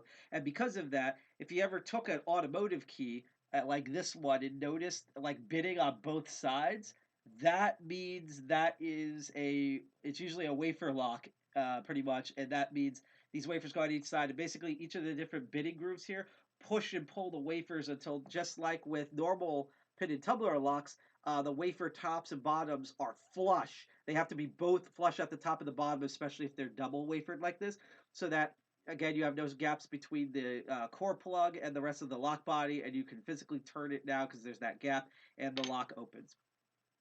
So that's a quick recap about this. Now, here's the other tragedy of tonight, which is why I'm going to do the automotive ones. I actually have, because someone, a good, awesome DEF CON 201 member, back when we had physical meetings, donated these. They let us borrow them, which is the Goso kit, which is from China. And I'm glad that they got me this because it's really hard to order. I mean, it's hard to order stuff locally now because the post office tried to rig an election and ruined Christmas in the process. I'm not even kidding. That was the thing. So everything is slow. But if you order stuff from China, China delivers it super fast to customs. Customs takes forever, and then the post office takes forever. I literally one time bought this awesome. I bought the tubular lock kit pick set that we covered in the tubular lock episode last year from an awesome Banggood. It's like a Chinese eBay. They're really awesome, and they, because there's other products, lockpicking stuff like some of these here, which actually might work on this from China, that absolutely suck. But Banggood emailed me every step of the way. They showed me pictures of it in the warehouse, and then they sent it to customs, and it was all there. And then customs took forever. And then despite me turning on all the notifications from the post office to let me know in transit, it never messaged me anything. Because, you know, we're not the shithole country. So, I usually try to avoid ordering stuff from China. So I guess maybe the tariffs kind of work, but not really, because I just order them from other countries that don't have that problem. But I'm so glad he gave me. And what he had is he had wafer, and I don't have the jigglers, by the way. I'm getting those too eventually. But he had pick wafers where you could rake and pick on both sides that were specifically designed for automotive locks. I couldn't find them for this episode. I thought that was the only thing that was going to fail this episode, but we still have tools and techniques to get in here. So again, right now everything's ratcheted up. In fact, what I'm going to do is I'm going to put in the unlock position, and I'm actually going to extend this so that it's like a little bit more comfortable for me, like that. Here. Let's see. Cheap electronics. Yeah, they also have good parts for certain things. Let's see, a knockpick set for Banggood, lying around. Chinese shopping sites have everything, but they take for. Yeah, that's the problem. See, in my experience, they took really fast to deliver to U.S. Customs. U.S. Customs U.S. Customs and the U.S. Postal Service, because by the time we happened, we had the post. I call him the post serial master in chief in charge. Screwed everything over. Ordered them in January, didn't get them until May from the U.S. government. But we have certain techniques here now. Like what we showed, and actually I should show this on the tiny wafer lock first. You don't really have to do much to open these. These are not even my preferred tension tools, but this one is only bitted on one side here. So if I did this right, I'm going to do the bottom of the keyway here. There's 2 ratchets on this. Now, I could go in and use a normal hook and go in and try to poke these different ones and pick them like a pin tumbler lock and have them open. But in my experience, and here's the kicker, you ever get a lock set? This is where I wish I had the close-up camera. Actually, let me do these. These are actually the good ones. I picked the other ones because they're a bit more thicker steel. You ever get a lock-picking set and you wonder what these bastards are?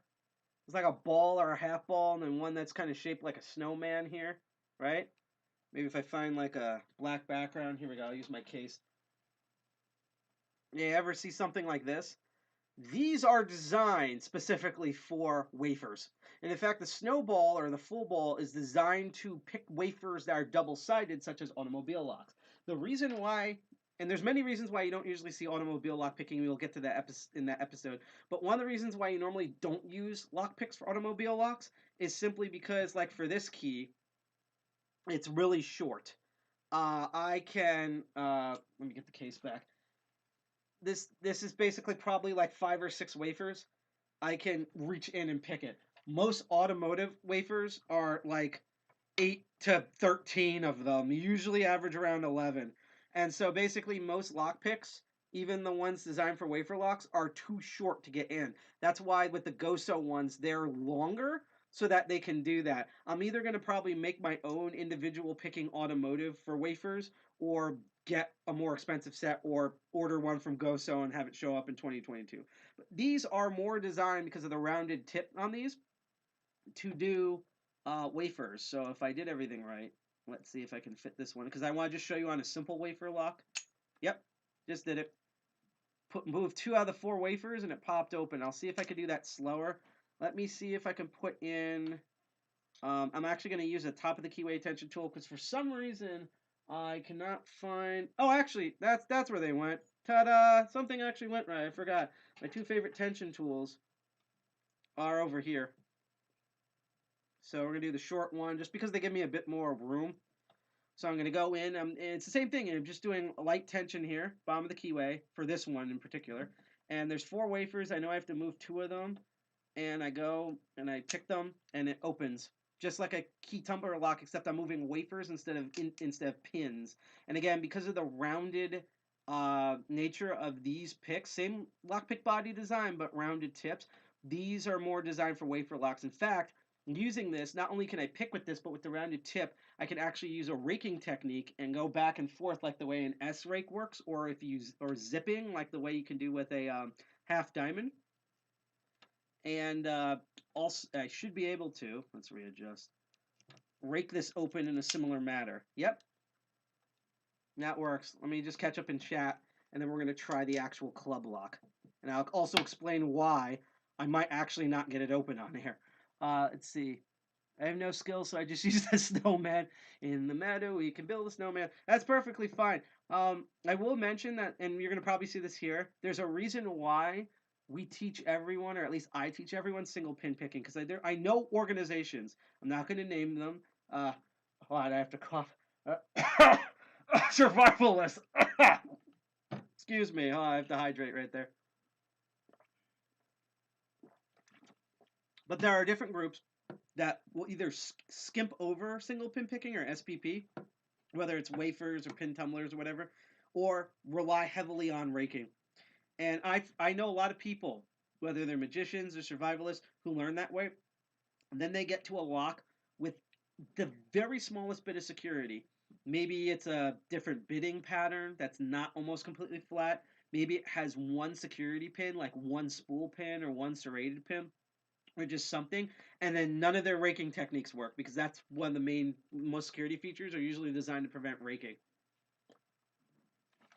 at the base level. So then they come to tool meetups, they come to me, they come to DEF CON 2-1 meetups, because I always bring this when I do physical DEF CON 2-1 meetups and this show, to learn how to single pin pick. Because once you get to actual security, you're pretty much going to be exclusively using single pin picking if you don't know a bypass technique for it. So let's see, I've never used one. Also just looked at it like, what WTF are you? What, for the wafers? Or the club in general? But yeah, no, raking is sort of a brute force. It's not really a bypass, because as we covered with bypasses, even raking, you're still dealing with the pins, wafers, or the normal lock mechanism that the key would be used for. Bypasses is like what we showed when we took that rubber stopper. We're not doing anything with the keyhole itself. We're dealing with the actuator and the equipment that's behind it that normally this whole plug engages in. And that's why we're not going to bypass this. We're going to pick this. Now, here's the disclaimer here. I might not be able to get this open, and let me explain why. I don't know about the older models, but the newer models, at least, people always ask me when they know a bit, they're like, hey, Side Pocket, so I know when it comes to pin tumbler locks, there's like, you have normal pins, which are just smooth, and then you have like the spool pins, which when we covered in our security pin episodes, or security lock episode, a while back last year, we showed how because of their shape, it not only fools lock pickers, but it also just does extra fuckery. Or the serrated, which does even more fuckery than that, right? So I always get asked, is there a similar thing for wafers? Is there like a serrated wafer or a spool wafer? And as the meme goes, well, yes, but actually no. Wafer locks have their own security techniques. And apparently with the newer ones, and I hope I pronounced this right, they have what are called I think either anti-scrape or anti-single pick wafers. Meaning, if I remember correctly, I believe they're designed in a way where you think you're latched onto the wafer, but you're not, and you're moving nothing. Kind of similar to a spool pin where you think you have the pin set, but you're never going to open it. It's just only going to half open because it's stuck in that whole space. Again, if you go back to our earlier episodes with the security pin and tumbler episode, you'll get what I mean by that. And considering again that this is double-sided, so I have to pick the wafers on both sides, and that so yeah, I have to pick the wafers on both sides, and that there might be, even in this older version, those type of security wafers. I'm gonna try, which will probably be most of this episode, but there's no guarantee that I'm actually going to get a turn on this. But again, I always try, and even if I fail, at least we learned something, and I especially learned something, and I learned a bunch of different things today. Now, the new thing that I'm confused by is that originally I had... Oh, here it is. I might also end up using this. This is tiny, but it's actually designed to tension automobile ones, because it actually fits this right here. Now, what I've been told is what I know beforehand is two things, which is that, one, you can tension this with a normal bottom of the keyway tension wrench or whatever. But honestly, because they're double-sided, I'm not exactly sure where and how to tension it. Also, I just realized I can't really go deep with this. Also, if this thing has a hard time budging, I actually might try WD-40 and see if we can lose that. Because remember, this had actually been in use. I'm going to read here. I'm not exactly why I watch a show based in New Jersey when I live all the way in Texas. Feelings mutual. By the way, how is it out there in Texas? I have relatives in Texas, and they are not happy right now over anything, whether it was how the elections went or the insurrection or whatever. No of them are happy. I mean, I'm happy that earlier this year, thanks to Lion, Zodiac the Killer, Ted Cruz, that because everyone hated him, that they no longer have that law in Texas. What were those two laws? That you can't have a sex toy that resembles human phalli, and you can't have more than any 3 sex toys of the same type in one house. I don't know why you had those rules. It's not like New Jersey doesn't have dumb rules, but those used to be my favorite weird state laws. So I'm glad those are gone, but I have no idea what else is happening there anymore. So here's the thing. So it definitely rotates. It rotates counterclockwise on this one. So either I should tension it the other way, or what I'm probably going to do is just flip this around so I can tension it the usual. I just want to double check. Okay, so that it's open and then closed, so I'm going to turn it that way. So I can either tension it up or I can tension it to the left. Okay, so we're going to try different things here. So I'm actually going to go with the automotive one here, because it might be the most appropriate. The prongs are a little tiny on this, so hopefully, like, it might be prone to, like, slipping because of this. Let's see. Could I actually... Yes. Okay. Now, what I've been told is that these require heavy tension. So we're going to find out. This is attempt number 1. As you see in chat. Yeah, it was a weird, stupid law. Let's see. Well, the weird thing about this... Huh. Oh, that is really weird. So, inside joke, I might not be able to go very deep in here. Oh, that's weird. Okay.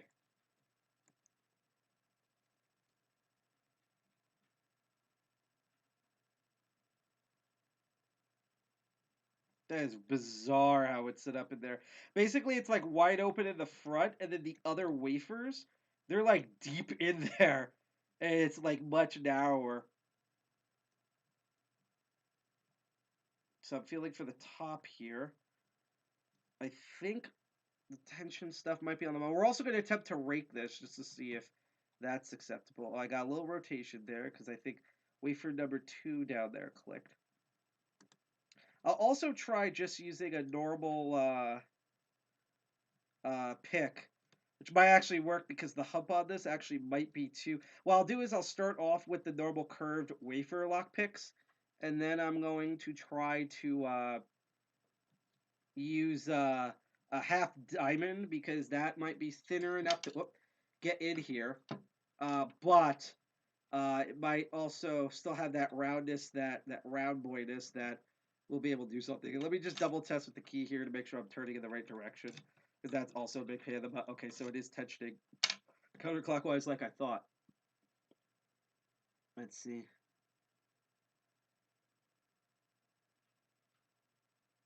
Yeah.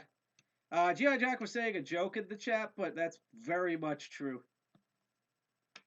Very much true, especially now that he looks like evil Santa Claus.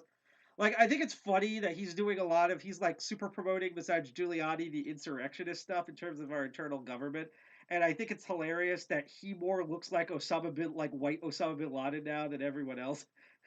That just makes me laugh. Okay, so I'm doing some heavy tension. See, this is what I'm worried about. All right. I actually think I might have to spray this with WD-40. So what I'm actually going to do here is let's try using kind of a normal tension wrench here. Let's just see how that works. Although my new issue is see, that's the weird part, is because of the way this is designed, I honestly have no idea. Actually, you know what? Maybe we should top of the keyway tension this.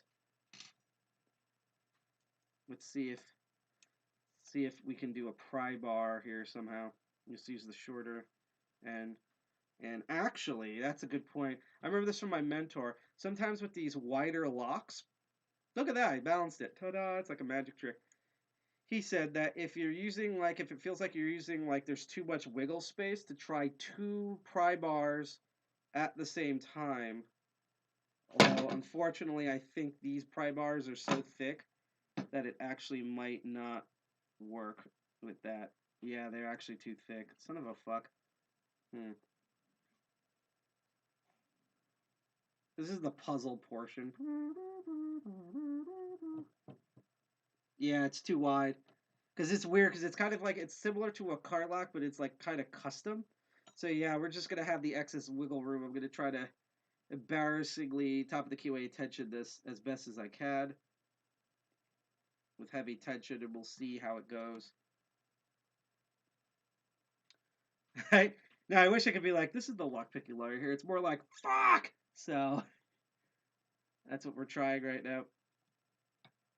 And also remember, we literally got this on an auction site, and I don't know if you can see on cam with the wear and tear, but it feels greasy and everything. Like, this was actually used in a car, like a car or a truck, probably.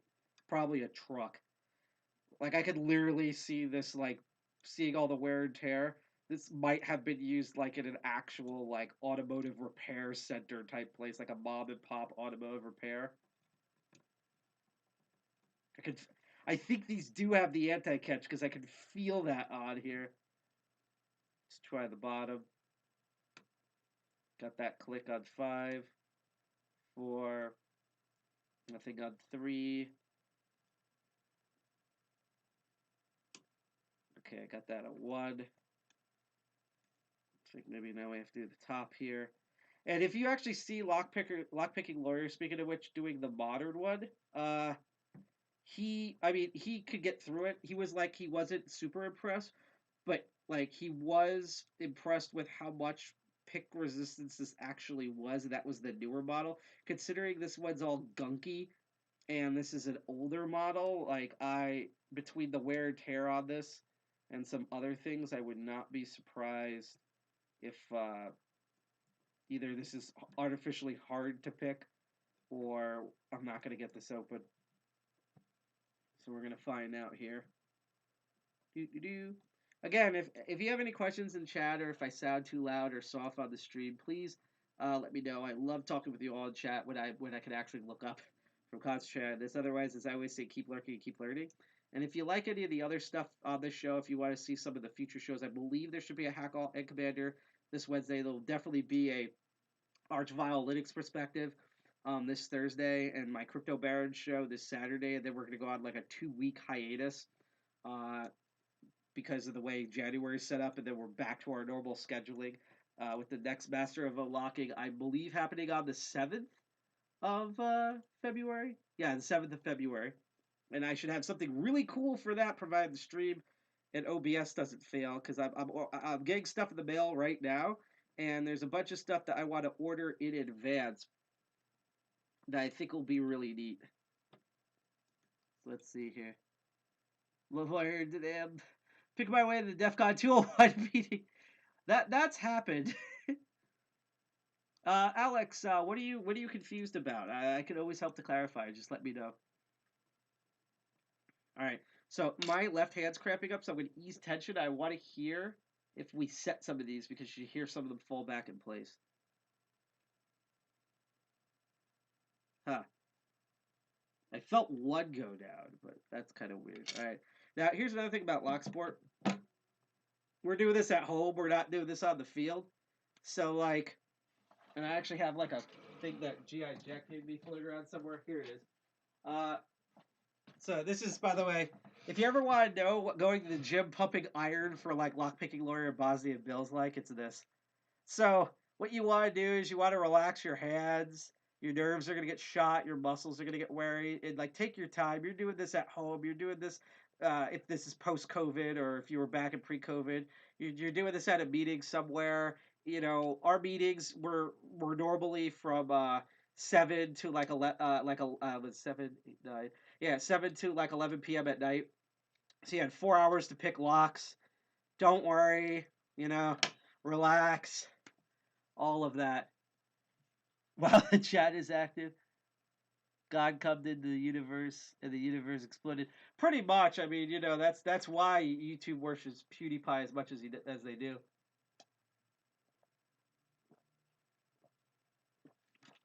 Rubber banded ones. Yeah, this one's spring loaded. Called the Grip Master. It's for all of those men who underachieve on No Nut November, And this helps your grip strength, which is probably why I'm lasting as long as I can with the current club, because trust me, this is not lightweight. Yeah, use those because your hand works. It's funny because one of the things that I'm going to be looking into is I think they're called 3dlockpicks.com. Ironically enough, they don't sell 3D printed lockpicks because, to be honest, I'm going to try raking this just for a goof. That would be a terrible, terrible idea. But what they do sell is 3D printed lock bodies for just like practice locks when you just have the tubular core. And I'm going to eventually, like way in the future, when I have like the kit complete. I went over the kit in the last episode of Master of Unlocking way back in the Millennium BC.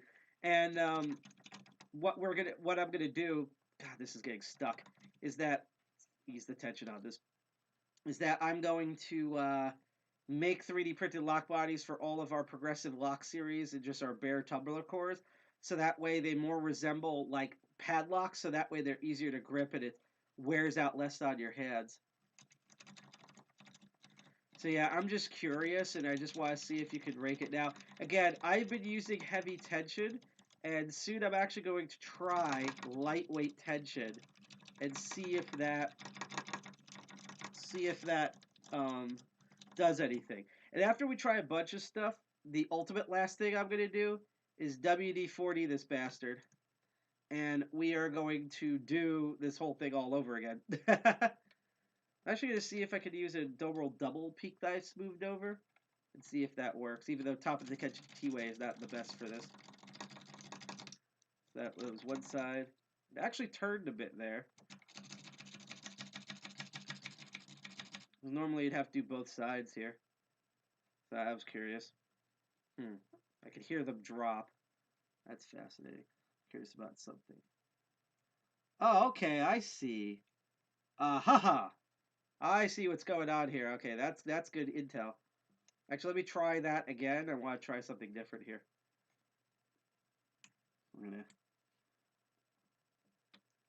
That's actually kind of clever.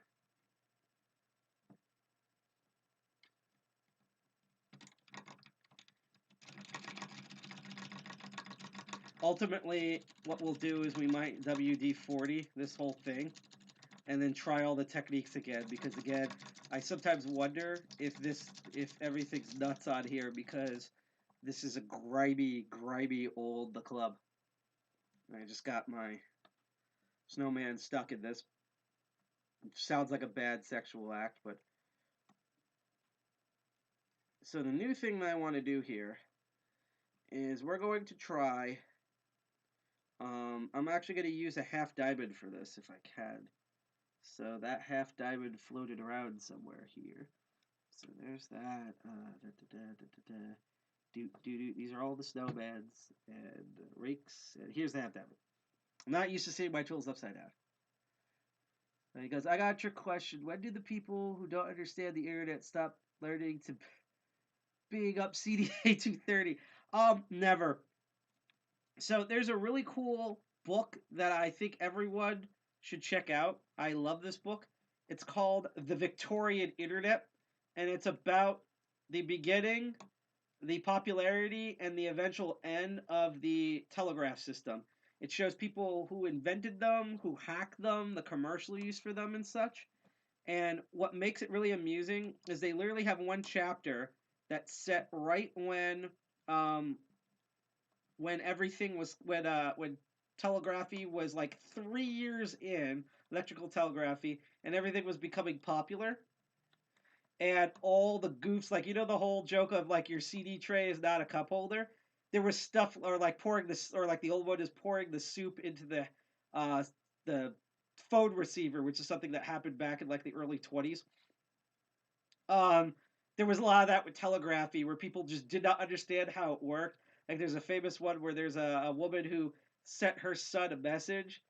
No, it was a father who sent his son a message. I was in a war, and the guy transcribed it, took the paper message, spiked it, and then the guy got angry because it was standing there for 3 more minutes and was like, "You didn't send the message." And the telegrapher was like, "I did send the message." And he's like, "No, it's right there." And he's pointing to the paper on the spike. He thought you could actually send the paper through the wires. People also, I shit you not, used to actually look at the wires to see if there was like little trained squirrels or like little people walking along the wires delivering messages like on unicycles and crap. So unfortunately, that will never happen. We will have holograms and have people think they're real and try to headbutt them and fall on their ass. Like that's just the way unfortunately humanity works.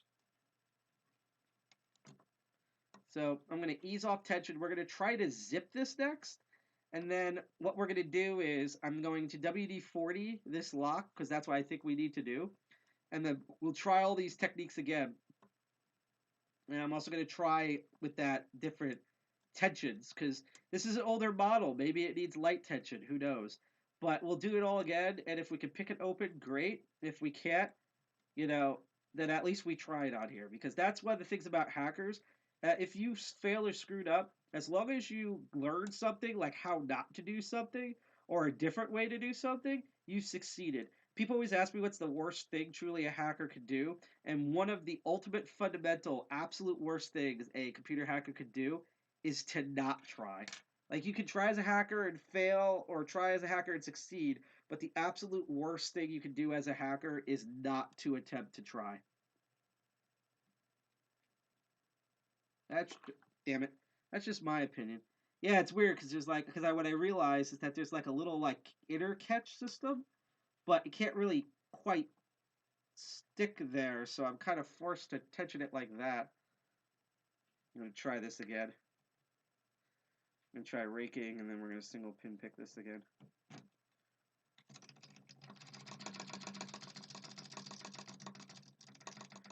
Again, I think the wafers are designed to resist this type of raking, but I'm just curious. And that's the thing. That's why originally I wanted to unwrap N Commander's club, because I think, even though his is used, I think his is newer, so it might not be all gangly like this. But like I'm gonna save that for the automotive episode. I'm still glad that he got it and delivered it. But I kind of want to do one where I'm not like in the middle of the stream trying to reconfigure everything. Also note, so these are, if you ever see these double-ended tools, these are from Southord. They're kind of weird, they're hard to hold, but the one real use is because they don't have a fat bottom handle. These actually kind of are good for like, and I think that's what they're designed for automotive locks. So basically, because there's no fat body, their neck is long enough that they can reach all the way in the back there, and that's why I'm attempting to use this for here. I'm actually going to try this rake here and find out. Just because I'm curious. Yep. And that was a tensioner. Eventually I want to either get or make a new / better automotive one. Weird science. So it said 2008 Capcom resurrected Street Fighter, and they milked it with DLC and Super Ultra. Yes, they did. I remember that. And a lot of the DLC was also on the disc. Basically, it was ye old fighting game Cyberpunk 2077. So what we're going to do is I'm going to take a little break here, just a very tiny one. We're not going away. We're not doing music. I'm just going to chat with you guys. I'm just going to stretch out my hands here. This has to be someone's fetish right now. And then what we're going to do is I'm going to hunt down the WD-40 and we're going to lube her up. I've decided that it's probably a she. And I think that's appropriate for a lot. Because a lot of people, men and women, name their cars in female pronouns. So I'm going to guess, like, I'm not going to be like, oh, this is domineering, so this is the club doing that. Yep, Rule 34. No, trust me. So here's a fun thing to note while we're taking a small break. Lock picking is, in terms of like social community stuff, is a lot like, has anyone in chat ever like done wire running? Like, you have to set up an office somewhere and you have to like run the Ethernet cable through and the power cable and stuff. So lockpicking is a lot like running cable. in that you are inevitably going to run into multiple innuendos. Like, you can't help it. Literally, the nature of what you're doing and the actual name of the tools and the slang and techniques, you are going to sound perverted. Like, people in the other room are just going to be like, what the fuck? You know, like, that's so. At this show, like, normally I am very much like a that's what she said person, but even if I absolutely tried, and I'm good around kids, by the way, I've taught lockpicking to kids and not fall into this trap, but by default, when I'm just relaxing like this and talking to you folks, even if I try not to be innuendo sounded, there will be innuendos. Oh, hi there from Germany. I hope you're able to understand me. How's SS Dev treating you? I hope you know what that means. Yeah, because you're a lockpicker since 1998. You've been doing it longer than me. I've been doing this for about, like, actually with the year turn, it's about 4, maybe 5 years now. So welcome. I hope things are cooler in Germany. It seems like despite some of the same stuff we've had here, like mass protests and stuff, it seems like the German government has more of like the handle on the situation than our government currently is. But that's just an outsider looking. You know, grass is greener on the other side and all that. I solved the problem of jokes by making my documentation shitpost. I will say, watch Hackle and Commander on Wednesday, and possibly, even better, Archvile Linux perspective about documentation shitposts. Because I think if we did a crossover episode, we'd literally call documentation shitposts of the show. Because that type of stuff is what you see on those programs. This is all about innuendos about trying to open locks. So, I think I'm about ready for round 2. So before we do that, 2 notes. One, which I forgot to say earlier. If you're on DLive, that's one of our streaming platforms. In fact, just for the peace of mind here. And also, I want to note, this is an experiment we're doing, and I think it's worked, where normally I do this channel on the making and crafting section. This is the first time we're doing it in science and technology, because honestly, I don't know where to put this. Because on one end, locks are a lot about engineering, but then halftime on the show, I'm creating tools and lockpicks or building stuff, and we're going to be doing more locksmithing type stuff later on in the year. Like possibly actually pretty much the next episode I plan we're going to be doing locksmithing stuff. So next one, we'll probably put making and crafting, but I honestly don't know where to put this in, so we keep alternating between science and technology and making and crafting for the show on Twitch. I don't know, but if you're on DLive, you'll notice there's a bar. It's sort of incomplete. It says 74 out of 0 follower goal. That's supposed to say 100. I'm trying to do 100 followers on DLive, because once we get that, we get like, you know how like Twitch has partners? DLive has a thing where it's like you get to be like a crypto like bro, essentially. It's like a crypto apprentice or something. And because my other show is called Crypto Barons, where we look at cryptocurrency technology as technology, I thought that, you know, that like that would be a cool thing to have. So that's what that bar there is above. So if you're on DLive, subscribe to us. It doesn't cost you anything. You don't even have to send us lemons. Although if you do send lemons, bits, or super chats, we also see those in chat. And on the screen, I cheer you on. Same thing where if you like this content, you can like, share, subscribe on Twitch, DLive, or YouTube. And also Facebook. Unfortunately, we don't get notifications for that, but I get notifications for everything else. And I love you folks for it. But especially if you're on DLive, follow us. If you can't, or if you're already followed, spread the word, get other people to follow us, because once we hit that 100 goal, I can do a lot more Crypto Barons. So just, it's a great free way, in addition to getting all the incent rewards that I think are popping up over here in this section of the screen. In addition to that, you know, a cool way to help us out without actually giving us any money. So someone said, honestly, the best shit post was probably from some library I found that said Rawhead, which documentation was just laid with furry jokes. Yeah, so real cool thing before we go on to the WD-40. Funny that we're bringing up lube when we bring this up. I don't know if you folks know this, and in chat you can go see our social media links, and you can also go to our website at defcon21.org or defcon21nj on Twitter, or any of our social media, which is in that link tree that we posted. There are so many furries in hacking that there is actually a subgroup that's not related to DEF CON groups, but is definitely a group. Every year at DEF CON, they also did their thing online last year called DC Furs. In fact, we had a couple of their representatives on back in June, when our theme was about LGBTQ pride, because we live next to New York, and basically pride was canceled that year for everybody. So we're like, fuck it, we'll do it virtually with hackers and blackjack and hookers. And yeah, we had some of them on, and they had like bionic robotic fursuits, and it was honestly absolutely amazing. So yeah, there are so many uwu tales out there that they have their own section at DEF CON called DC Furs. You can type in DC Furs in like DuckDuckGo, or I think they have I think their Twitter's at DC Furs, and check that out if you're curious about craziness and furrydom, because they have some very crazy interesting things. Oh, come on, don't be that mean. Come on. I'm not going to block you for that because that's an opinion, but now they're just people like anyone else. Now, what's crazy is you didn't see. I mean, they may not have been in costume, but as far as I can tell, there was not one fursuit. The Buffalo guy doesn't count with the insurrection. I would say that not death to those people, but at least some of them, a bunch of them got arrested. But just like F those people. So let's see here. Someone in a Nick's Discord server, I said the internet is just run by 50 furries in it. That's more accurate. I like your thought, Ara. That is just hilarious right there. That's very true because I love all the Discord admin jokes. So, we're gonna do one final thing with this, and then I will show a really cool tidbit in on air that Deviant Olam suggested that I should look this up, and I did, and it's really cool, really funny. Unfortunately, again, the what do you call it? Unfortunately, YouTube's going to kind of spoil the joke here, but I'll probably redo the joke again when I do the automotive stuff. But in a moment, we are going to use DWD-40 to lube up this gal and then see if maybe because the lock body is better because it feels really stiff in there, if then we could get it open. Because again, there are probably security wafers in here.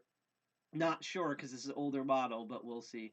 Uh, let's see. 2005 Call Wild's anti-fair. I will say this. This is actually true. This is probably where DC Furs got a lot of clout because remember, if you're at DEF CON, everyone in every group matters.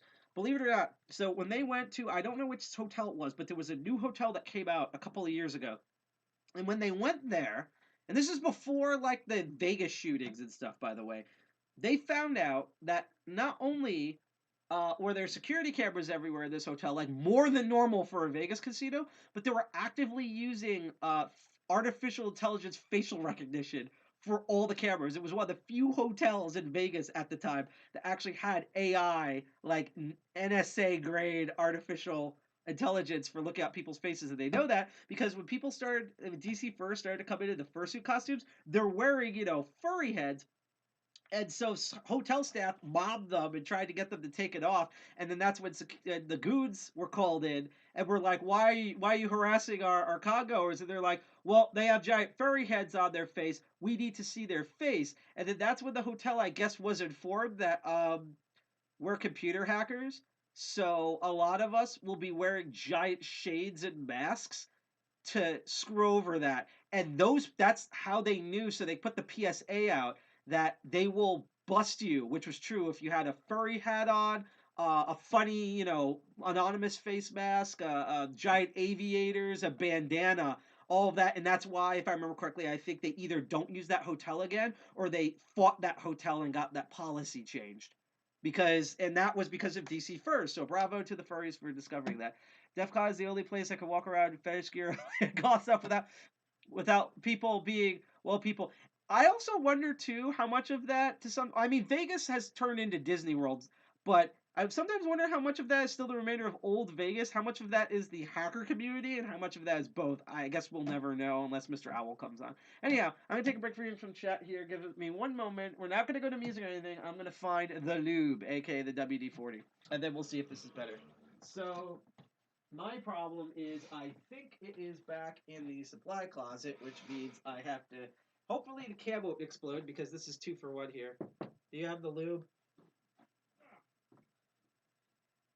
Because I think it's in an area where the co-founder can access, so bear with us a moment. Now, what I'm hopeful for is the last time we used WD-40 on a mystery device that I've never picked before, it actually opened. That was the problem, is that the gears and everything were too stiff because it was in storage for too long. This is even more terrible, thank you. And thanks to G.I. Jack, our co-founder, for that. And grimy. But I want to see if maybe by doing this, I can feel tension and pick this better. If not, I humbly accept defeat for this thing and be like, at least for my skill level or the way I feel at the time, that the lock body is just something I can't pick on air right now. And again, there are, at least the newer models do have pick-resistant wafers. They have security wafers in them. I don't know about the older one, But if we don't get it on air, that does not mean that this core is like amazing or whatever. It just means I couldn't open it on air. Sometimes I even have bad days where I can't even open Master Lock number 3s no matter what I try. Again, that's why you should take a break, calm down, watch some TV, play some Animal Crossing or something. Because you have no idea. I'll be like stressed, and then I'll go play Animal Crossing for a bit, take a nap, come back, and I just eat through all these security locks I could never open before. That's literally happened, especially at meetings. That's why this show is sometimes difficult to do. My other favorite thing about this show is where I have a lock that I've opened 8 million times, and then I get it on live camera and it doesn't want to open.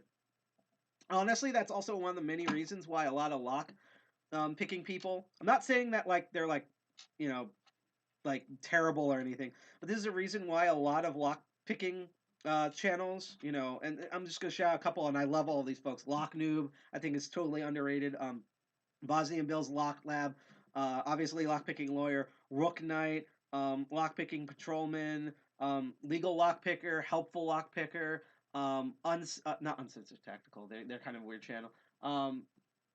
I think it's his name's Unhinged Mechanic or something. But there's a reason why they rarely do live streams, because it's so easy, even as a professional, to look like an adult doing this live. Like part of the reason why I actually do live stream this, not only because we do live streaming shows, but I want to show everyone, just like when we do code out here, this is the unglamorous part that you don't see in lockpicking.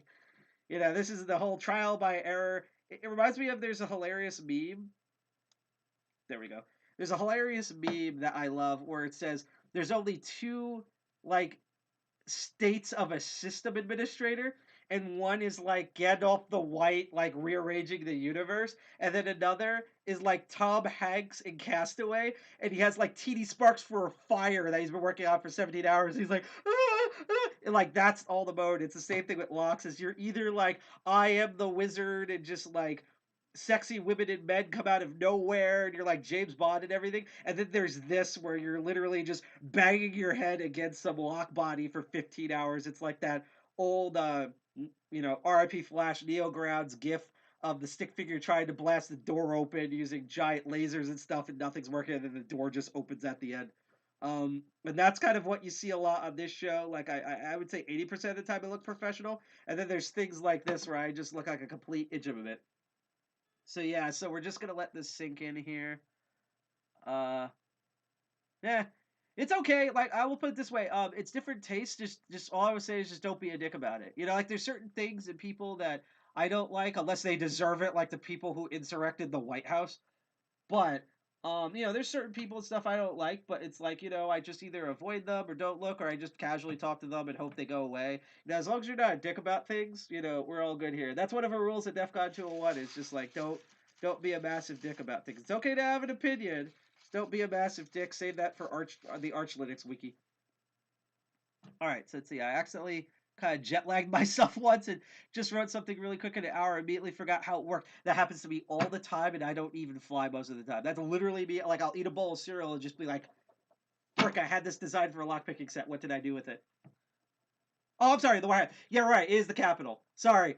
Maybe I predicted the future. I hope not. I don't know about everyone else out there, but I am really worried about the 20th. I'm normally worried about the 23rd for a non-U.S. security-related issue. It's just something in my personal life.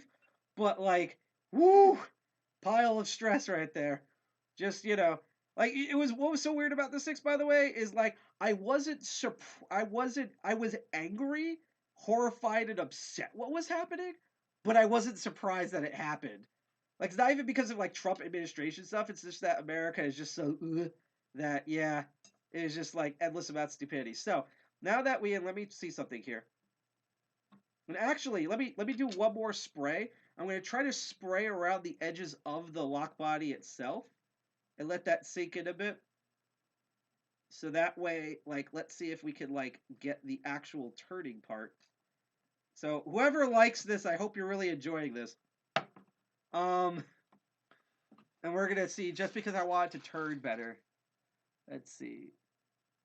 Yeah, extends beyond physical. Honestly, one of the things that still pisses me off that sadly only a few are talking about is that, like, not only were laptops and cell phones and stuff stolen, and there was people just left, so there was email pages open and stuff, but, like, I don't know why they are like pulling out all the phone lines and power strips and stuff. Like, just shut down the Capitol for 3 days and just strip of everything electronic, wires, laptops, computers, ICS systems and everything, and just replace them with all new ones. Because in my mind, everything there is compromised.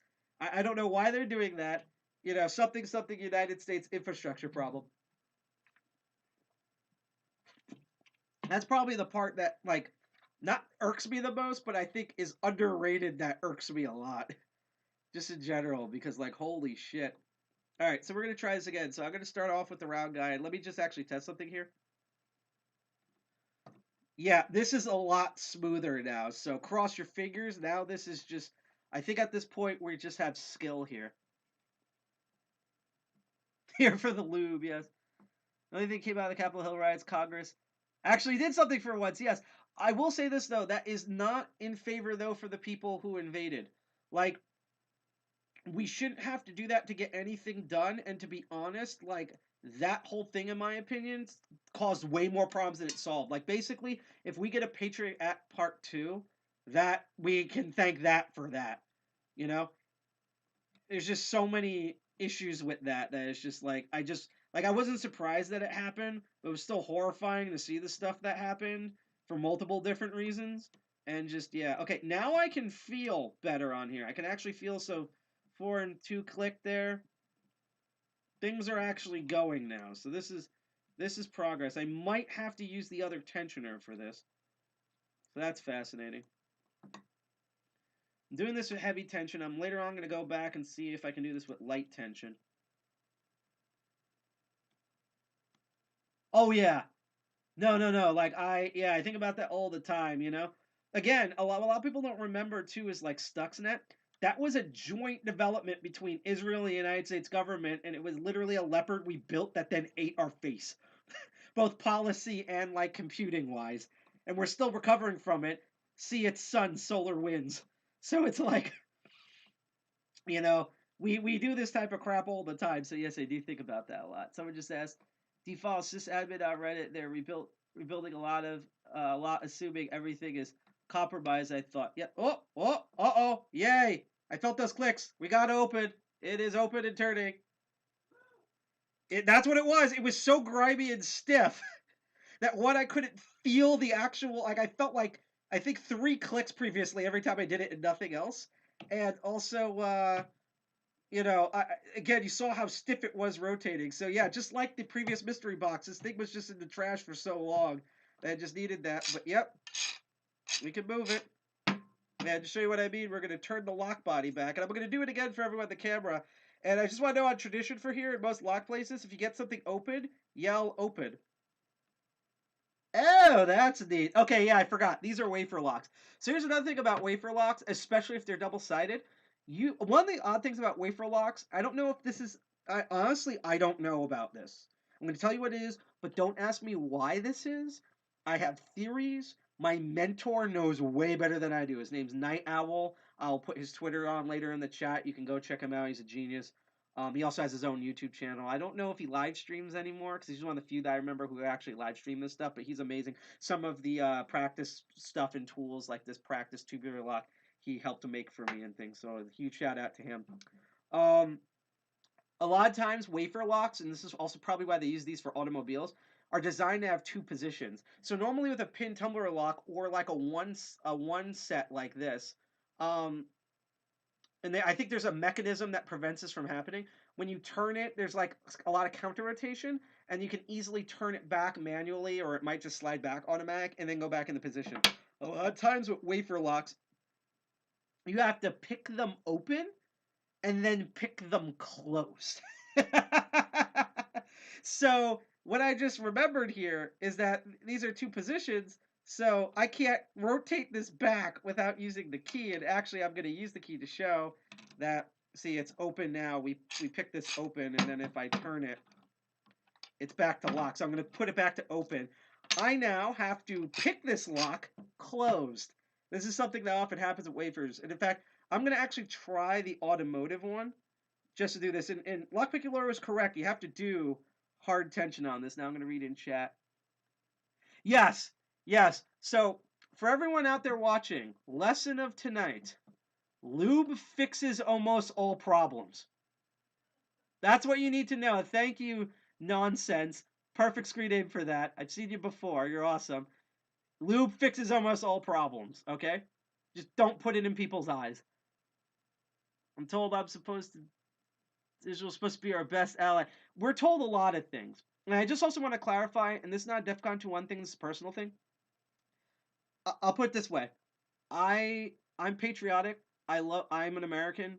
I really can't see myself living everywhere else because, to be honest, everywhere I live, I'm screwed. So I like being here. Especially honestly, no irony, love being a New Jerseyan, and I also love to make shit posts about New Jersey. Screw our government and screw a lot of the people in government. They don't do anything, and when they do stuff, they make it worse. Israel's the same thing. You know, there's cool cultural stuff there. I know a bunch of Israelites, they're great, but even they tell me, like, screw Netanyahu. Why do we literally have a Yahoo in charge of our government? Nothing makes sense down there. You'll see that in almost every country. So I just wanted to put that out there. This is not DEFCON 2 1 opinion, my personal thing. That's how I see everything here. Totally cool to have a special key fitting that hooked up to an air compressor just to blow the tumblers. That would be kind of interesting. I think the problem with that, to be honest, off the top of my head, is, well, first of all, I don't know how much that would work, but also that you'd have to do the PSI really specifically, and you'd probably have to constantly change the PSI pressure for every lock because you'd risk either damaging the lock or not doing anything at all. So I think that's why still, and also you won't know the feedback for this. It would be similar to raking, but that would be an interesting to try. I'll actually pass that by through my mentor and see what he says. He's probably going to laugh at me, but WD-40 can't be used on typewriters. Yes, certain materials in typewriters, well, and that's actually why, like, I know this is a car thing. So that's why I use WD-40. There are actually certain locks I don't use WD-40. So odd thing before we then try to pick this thing open. This happened with G.I. Jack. This is actually a very good story.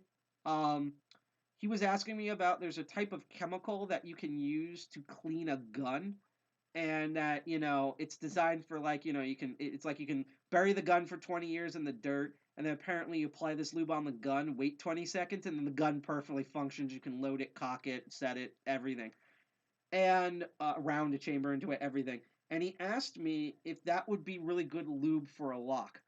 And the question that I asked, I told him to describe the lube more, and describe the lube more. And the thing that stuck out at me, which I told him, here's what I think might happen, but go ask my mentor. That that the way the lube works is unlike WD-40, which basically it's just very slick, and that's how things open because, you know, babies. It apparently alters the chemical makeup of the metal components in the gun, like atom by atom. And it's like, on one hand, like, that would probably work short term. That's what I told him.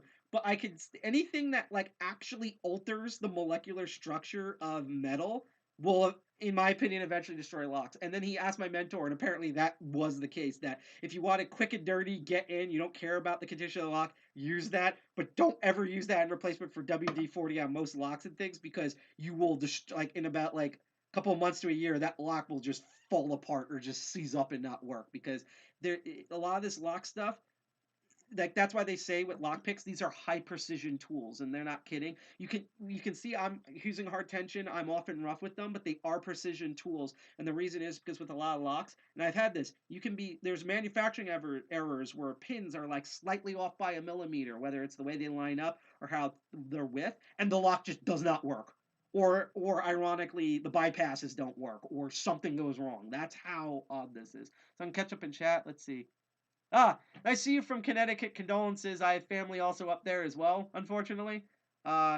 Condolences, because if I remember correctly, you don't have a real sports team. So good luck out there. APAC is more of a threat than Russia. I like with threats, I will say that things are case by case basis, and also repeating patterns. And also, a lot of times, threats are useful in different ways. Like, for example, guns are threatening and poisons are threatening, but they operate in two different ways. You know, things like that. Let's see. Thank you for sending a lemon. I'm going to read this username out loud. Thank you for sending us a lemon standing while pooping. Thank you for both lemons. I just hope you wash. That's all I'm saying. I'm not shaming you for standing up while pooping. Just make sure you wash, and then we can actually shake hands when we meet up in person post-COVID. That's all. But thank you for sending those. Oh, real quick before we open this. So, I don't know if you're familiar. So, Arc Rogue, you're on YouTube. I don't know if you've ever heard of super chats. Let me know. Or if you've been on Twitch, there's this thing called bits. There's an argument that DLive, that's where Twitter got the idea for bits from. They're basically like little like tokens that aren't blockchain cryptocurrencies. They're like little tokens, kind of like Linden dollars, if you remember Second Life. Back in the day, like if you play a cell phone game, you know how you can like earn gems and stuff in a lot of games. It's like that you can send to people. And I think, if I remember correctly, DLive is the only way you can make money off of them, even though that's not what we use them for. We literally use them because we like collecting them, and then we try to give some back during Crypto Barons in our meetings. But yeah, that's what they're for. It's basically like, hey, I appreciate you. Here's some currency stuff. And super chats are just flat money because, you know, YouTube, they own the banks. How do I form lemon? Well, if you were on DLive, you can buy lemons and send them to you. Also, people can send you lemons just out of the kindness of their heart, and that works. So, yeah, and basically that's what they are. Lemons are super chat and Twitch bits before those were implemented in those systems. That's all. Also, if you're familiar at all with the shit show that's YouTube Gaming, it's similar to Stars. I have no idea what I almost said Trollo. Wow. Trovo that's run by Tencent uses. I just imagine you send communisms to people. I don't know. See, look, it's not a lifestyle for everyone, but I'm deeply committed to standing while pooping, even if it's that. Again, that's perfectly fine. Just make sure you. That's all I ask from everyone is just make sure you wash. You can sit down while pooping. Most Americans don't wash their hands. See COVID. Let's try to get this guy open. In fact, instead of single pin picking, let's try the hard tension and let's try raking this back to close. So we have in the open position. This, I'll show you again. This part moves. We got that because we WD'd 48. I'm actually going to now use the pincing ones, and we're going to use the rake and see how that goes. So I'm going to apply the hard tension. See, this is why I normally don't use this because I don't know how hard the hard tension is. I should one day play a game where every time I say the word hard on Master of Unlocking, everyone has to take a drink. And I'm pretty sure all of you folks will pass out in the first 20 seconds. Okay, here's a triggered saying. Why this is like something alarming. Why isn't this fitting? It was fitting before. Where's the kaboom? There was supposed to be an earth-shattering kaboom. Let's go back to the top of the keyway pry bar tension wrench. Which, by the way, I actually originally got these for the puck locks, but what I love about these, let's try this at the bottom here. What I love about these is that's why their other name is pry bars, because I think these are 40,000ths of an inch, and they're thick, and not only are they designed for top of the keyway, they are designed so that you can put a lot of tension. That's why I originally got these. It wasn't because I needed top of the keyway tension. Kind of. I needed top of the keyway tension, but what I really needed was the lock body itself. In order to pull the shackle, you needed, even with the normal key, an ungodly amount of force. And like you can see how I'm like bending this. Like this is not going anywhere. I'm gonna try as you send social credit points. Yeah, that's literally actually what they probably do in China because that's actually something that's being implemented. So let's see. We're gonna try to rake this. Oh, that was stupid. Oh, I felt it started to move. Let's see if we can actually rake this open. I mean, I rake this closed. See, excuse my words. Even the best streamers get to leave China. Yes, that is actually very true. And, you know, the latest streamer that's trying to leave China is Hong Kong, so. By the way, the reason I'm using a snowman is because... Yeah, that's interesting. The reason I'm using a snowman is because well, not only am I a kid at heart, but because the snowman, or even just the single ball, are designed for double-sided wafers, and especially considering how clamped these are together, that's what I was going to do. All right, so, and while I'm timing this on is the fact that I probably have to pee soon and I don't want to take another break. So we're going to go back, and actually, we're going to try to zip on both sides and see if we can do this. Because what's fascinating is that it actually might be very different to close this as opposed to opening this. Because I just want to see if like raking techniques, or what's also known as bitch picking, will actually work. If not, I will attempt to single pin pick this closed. Otherwise, I will use the key, and we will try this again to open it. We'll put it in the closed position with the key and then try to open it. Because what I found interesting when I looked in this is that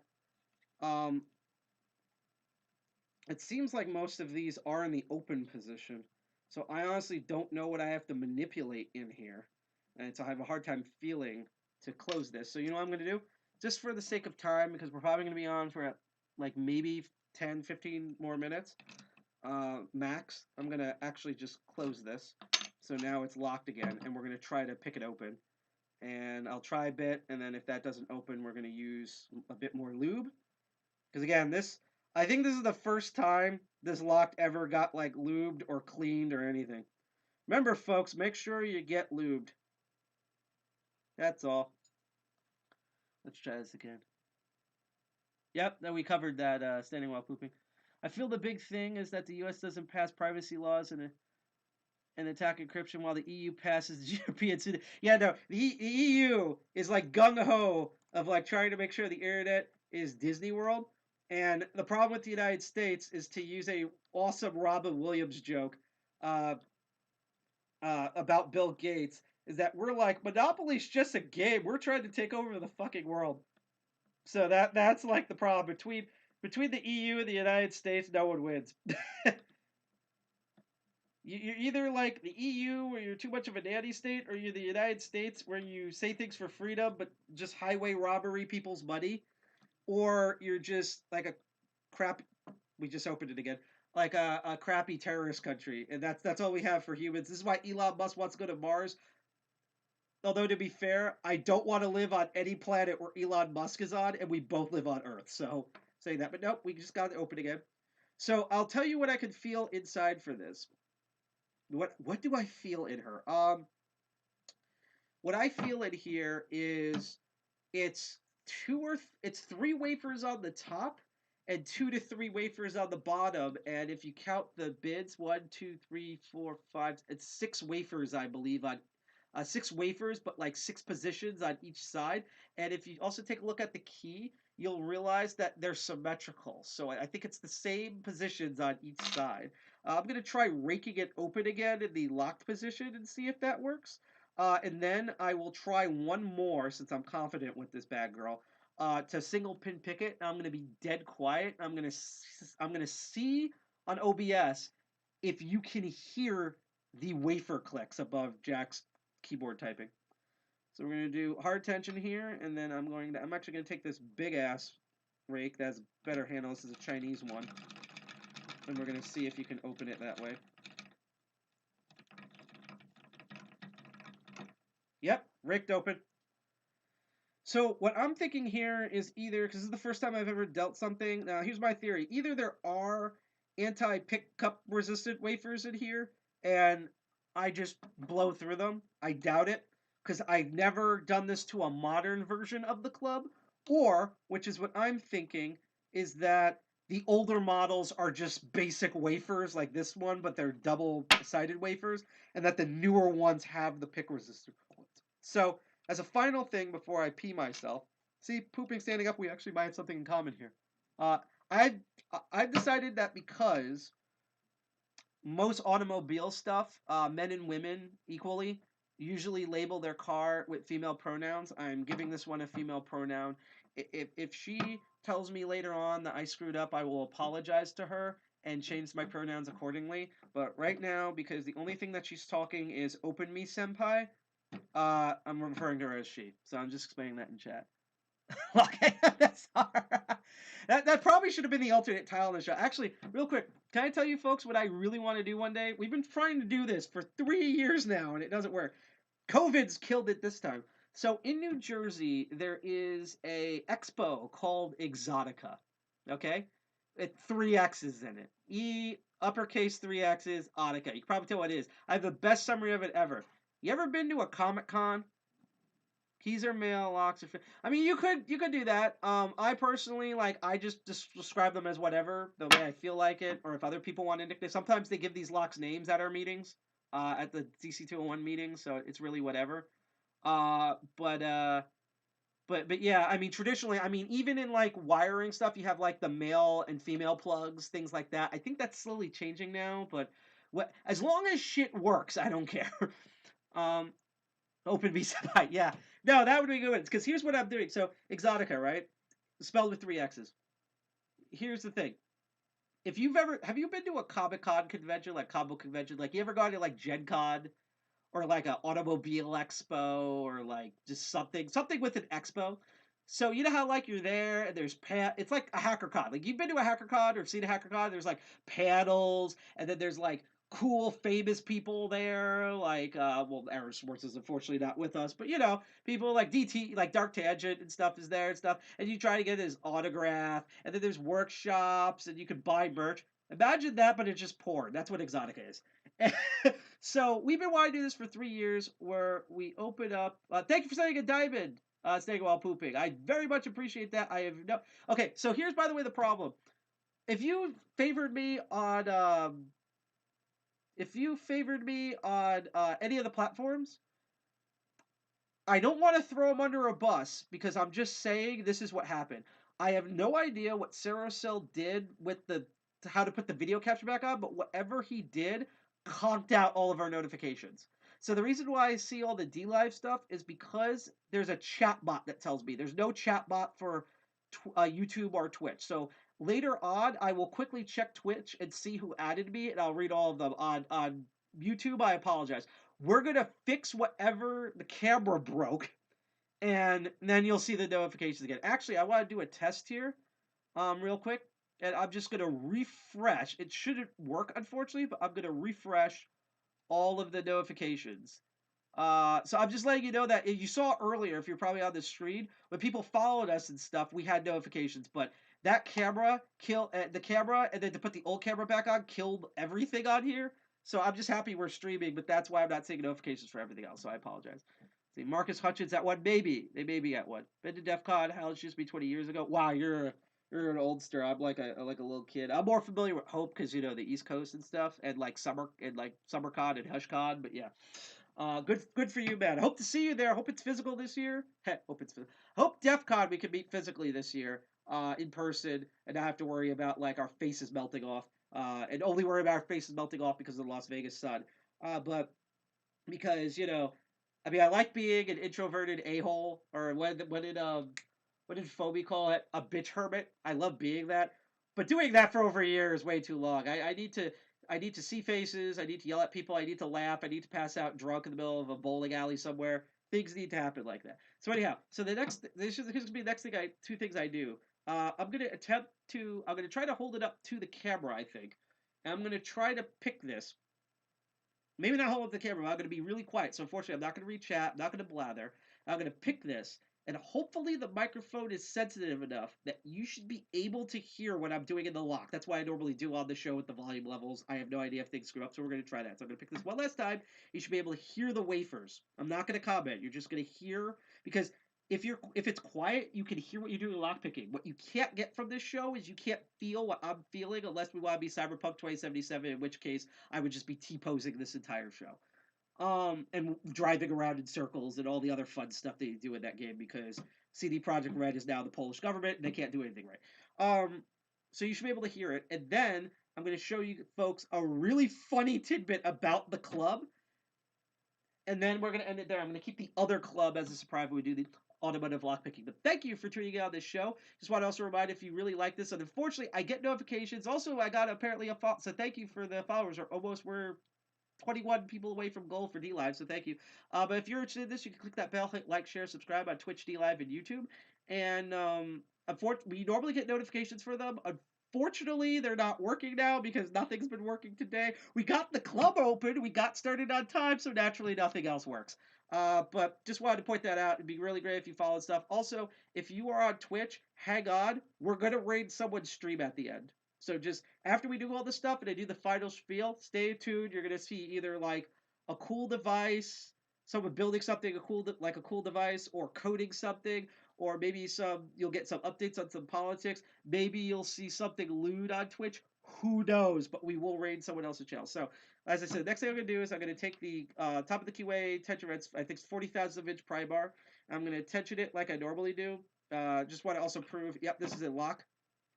We're going to do counterclockwise to turn it open, and I'm going to single wafer pick this with the half ball, and I'm going to be completely quiet, and you're going to hear with this high tension, hopefully, the sound of the locks picks if you don't hear the clacking of G.I. Jack's keyboard. So hopefully you can not type for like a minute. So here we go.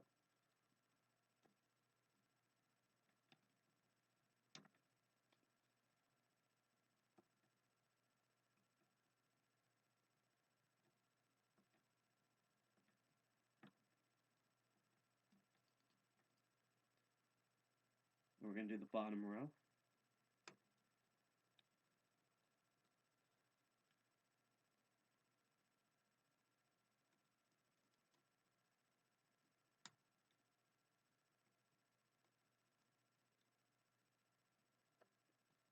It's on the top row. There we go. That was the one click. And we got it open. So I saw the little bumps on the mic audio, so let me know in chat if you actually heard that. If not, I will try to do it one final time. I might physically bring the camera over, but if we turn it all the way around, it's an open. That's the club.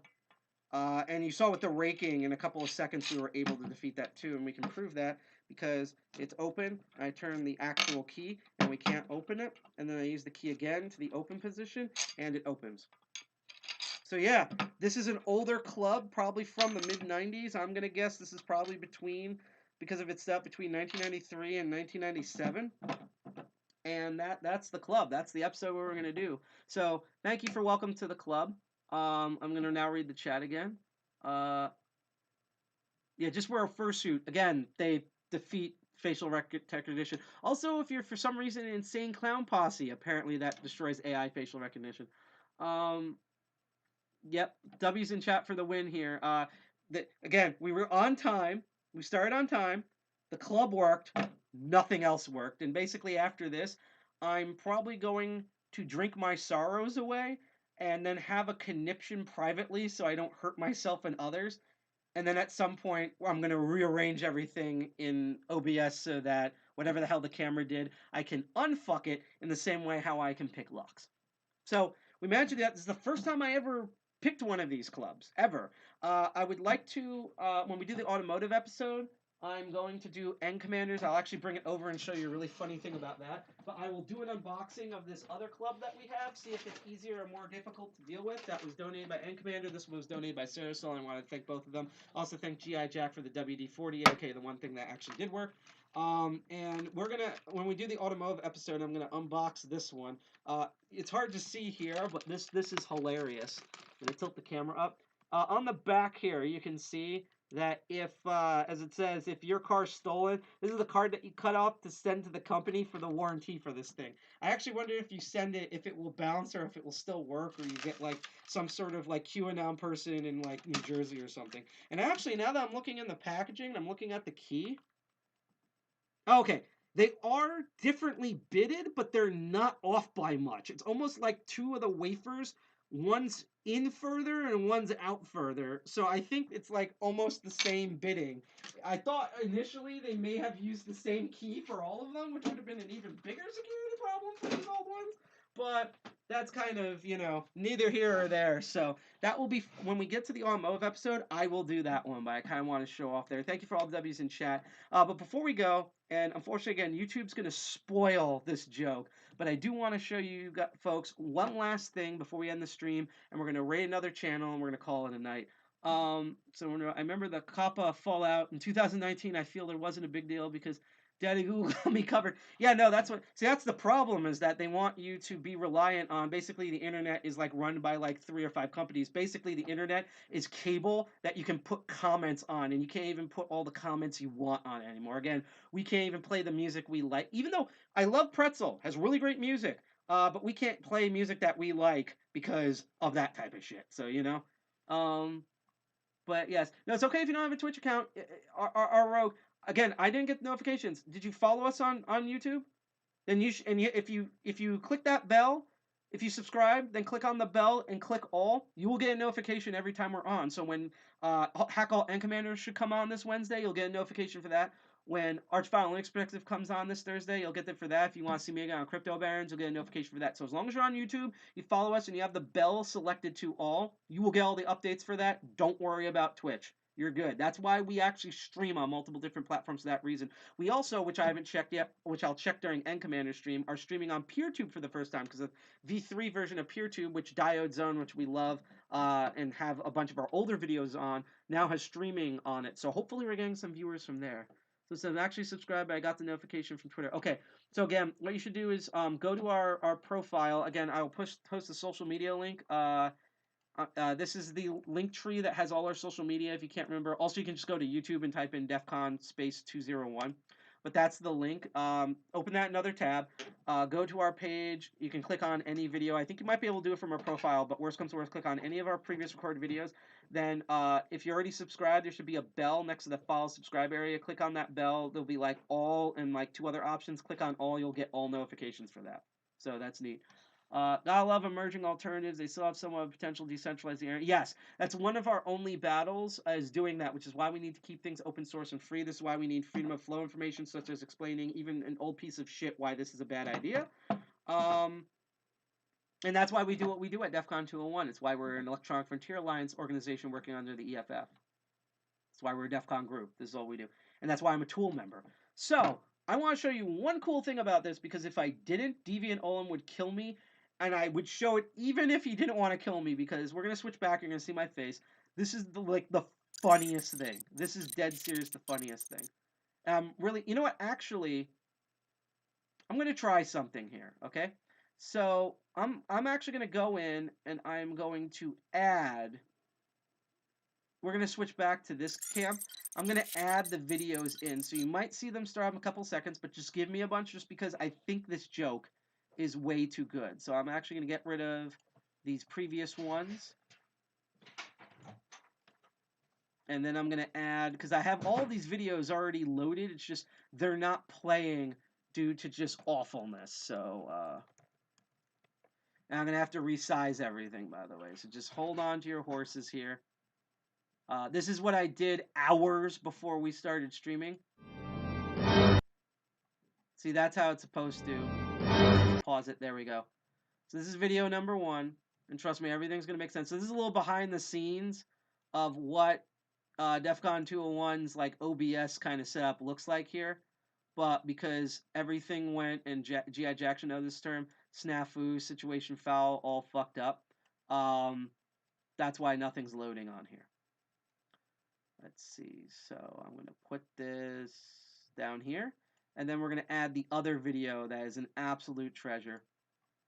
And stick around because, again, if you're on Twitch, we're going to raid another channel, and this joke is really funny.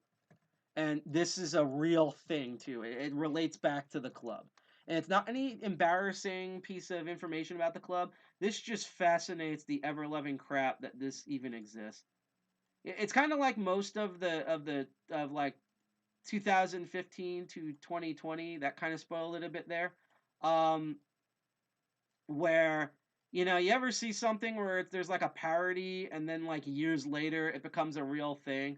Like, you know how like, what do you call it? There's that Simpsons episode where all the teenage hoodlums destroy everything. And they're like, recording the crime is the best thing we ever did. And then that's literally what people did on Parler and YouTube and Twitter on the Capitol. And then they were shocked of like that they got caught. That's kind of like this is one of those, but like even more sad and fun. Well, maybe not more sad, but definitely more funny. And they like what? It's like one of those what? Like what sort of moments here. Let me see if I can find this. Audio desktop. Okay, so monitor and output, and then there we go. All right, so I'm gonna tilt the camera up a little bit so you can kind of see everything here. You can see the crappy background and my crazy hair. This is, yeah, there was an actual person behind these hands. Who knew? All right, so see if I can put this way. Who's seen the original RoboCop films? Anybody? It's okay if you haven't. Again, a lot of people said that they're Zoomers in this chat. Perfectly fine. So this is the last funniest thing about the club before we go. So a thing about the RoboCop films. I don't know about the third one, but the first two movies did this. And RoboCop is this, it's this B movie that's amazing that became cult status, a cultural icon, where this cop named Murphy in a future Detroit run by OCP dies in a gang thing. They build him back. You know, we have the money and tools, we can rebuild him, and becomes a cybernetic police officer in the most like hilarious like 80s 90s way possible, right? So there's a thing they do in both films because especially the first film is about satirizing the current like overly reliant technology, corporatocracy, neoliberalism, out of control patriotism, conservatism thing that's going on in America, just like now. And they would put these fake commercials about different products from OCP and PSAs from the government to make fun of what was going at the time. So in RoboCop 2, there's a commercial. RoboCop 2, if I remember correctly, it came out in 1990. So a couple years after I was born. There's your hint of how old I am. It came out in 1990, and besides the joke about this fake commercial, what's so amazing about this is that it actually is one of the few movies that has a bypass, especially an auto lock bypass. That is 100. When we do these things in a future episode, that's 110% how you do it and what the actual tool is, how you do it, and how it works. So without further ado, let's look at this parody commercial about auto security from RoboCop 2 from 1990. That I hope that we don't get blasted by DMCA's because this is apparently being used on Twitter everywhere. So here we go. Let's find out here. Hold on. Wait, what's going on? What the? Okay. Alright, you know what we're gonna do? We're actually gonna drag these on top of everything and see if it works that way. Oh, that's really weird. Okay, I see what's going on. Why is the logo all the way up? Oh my god. Alright, we're definitely gonna reflash the entire OBS setting here. Because I see what's going on, and this is dumb. This is not the way it's supposed to be. I have no idea how we reconnected this camera, but that's a problem. Yes, they may RGB max. They're very much on RGB blinky things, DC first. But yes, let's watch this hilarious, fake, I might add, commercial from RoboCop 2 and hope we don't get DMCA'd. I'm actually going to talk over it partially. Hope you all can hear it at home. Yes, those are great start points. In fact, I'm going to type in chat in a moment. There's a great website called privacytools.io where you can check all this out. So this kid is going to go steal this car. You wouldn't download a car, would you? That's called a gym, and that's exactly how you would do that to open the door. Now, watch what happens to this poor kid, because this is the future.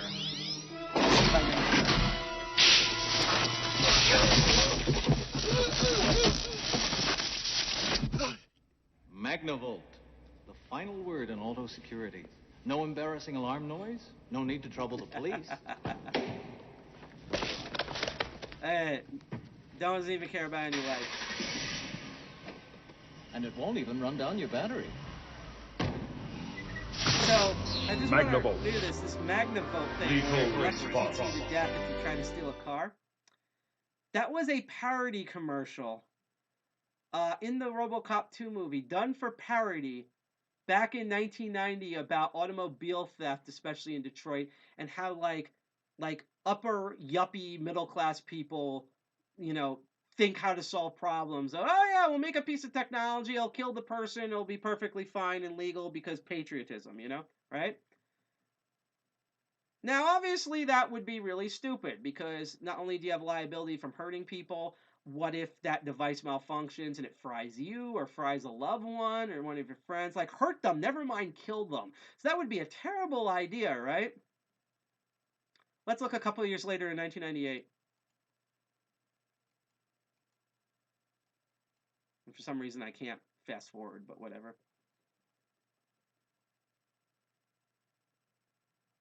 So we'll just let this play out of it. Anybody who's ever had a car stolen knows the pain associated with it, and so people put in alarms, they put in lockdown devices, they even put in kill switches. Now there's a tool on the market that's making it as painful for criminals to steal your car as it is for you to lose it. Fox 4's James Rose shows us it's a real shocker. This strange-looking and sounding device is the latest weapon in the war against auto theft. It seems to be very effective. It's like it combines the shocking with the anti-theft of a club and puts them together, and it will flat out give someone a good jolt when they try to get it off the steering wheel. If you've ever been the victim of an auto theft like I have, this could be sweet revenge. It's called Auto Taser, and it's simple to use. You just strap it to your steering wheel, lock it down, and activate it by remote control. The only thing missing is the criminal element. For our purposes, we used Fox 4's own Alan Wong. Watch as Alan experiences a 50,000-volt jolt. A jolt the manufacturer says is not deadly, just effective. So if I touched it, that scared me. Touch it. Okay. Ow! Ow! Ow! So what's your reaction to it? It hurts. It feels like somebody, a big giant guy, is punching you as hard as he can right in these little spots on your fingers, really hard. It hurts. It'll keep you away from it. It's legal in every state. The sticker's clearly warn of high voltage, and before the device arms itself, it shrieks a loud warning. 5 seconds later, an electric display strong enough to get anyone's attention. See that right there? That's enough to scare you. That's enough to know not to touch it. Victims of auto thefts are getting a charge out of it. Is that something you might consider? Definitely. That's real good. Why? Once he gets past the the alarm and all that other stuff, that's a real shocker. We've had 9,222 vehicles stolen as of July 26th. That's approximately 44 vehicles stolen every 24-hour period. Police say whatever deterrent you choose, you still have to make sure you use it. In Dallas, James Rose, Fox 4 News.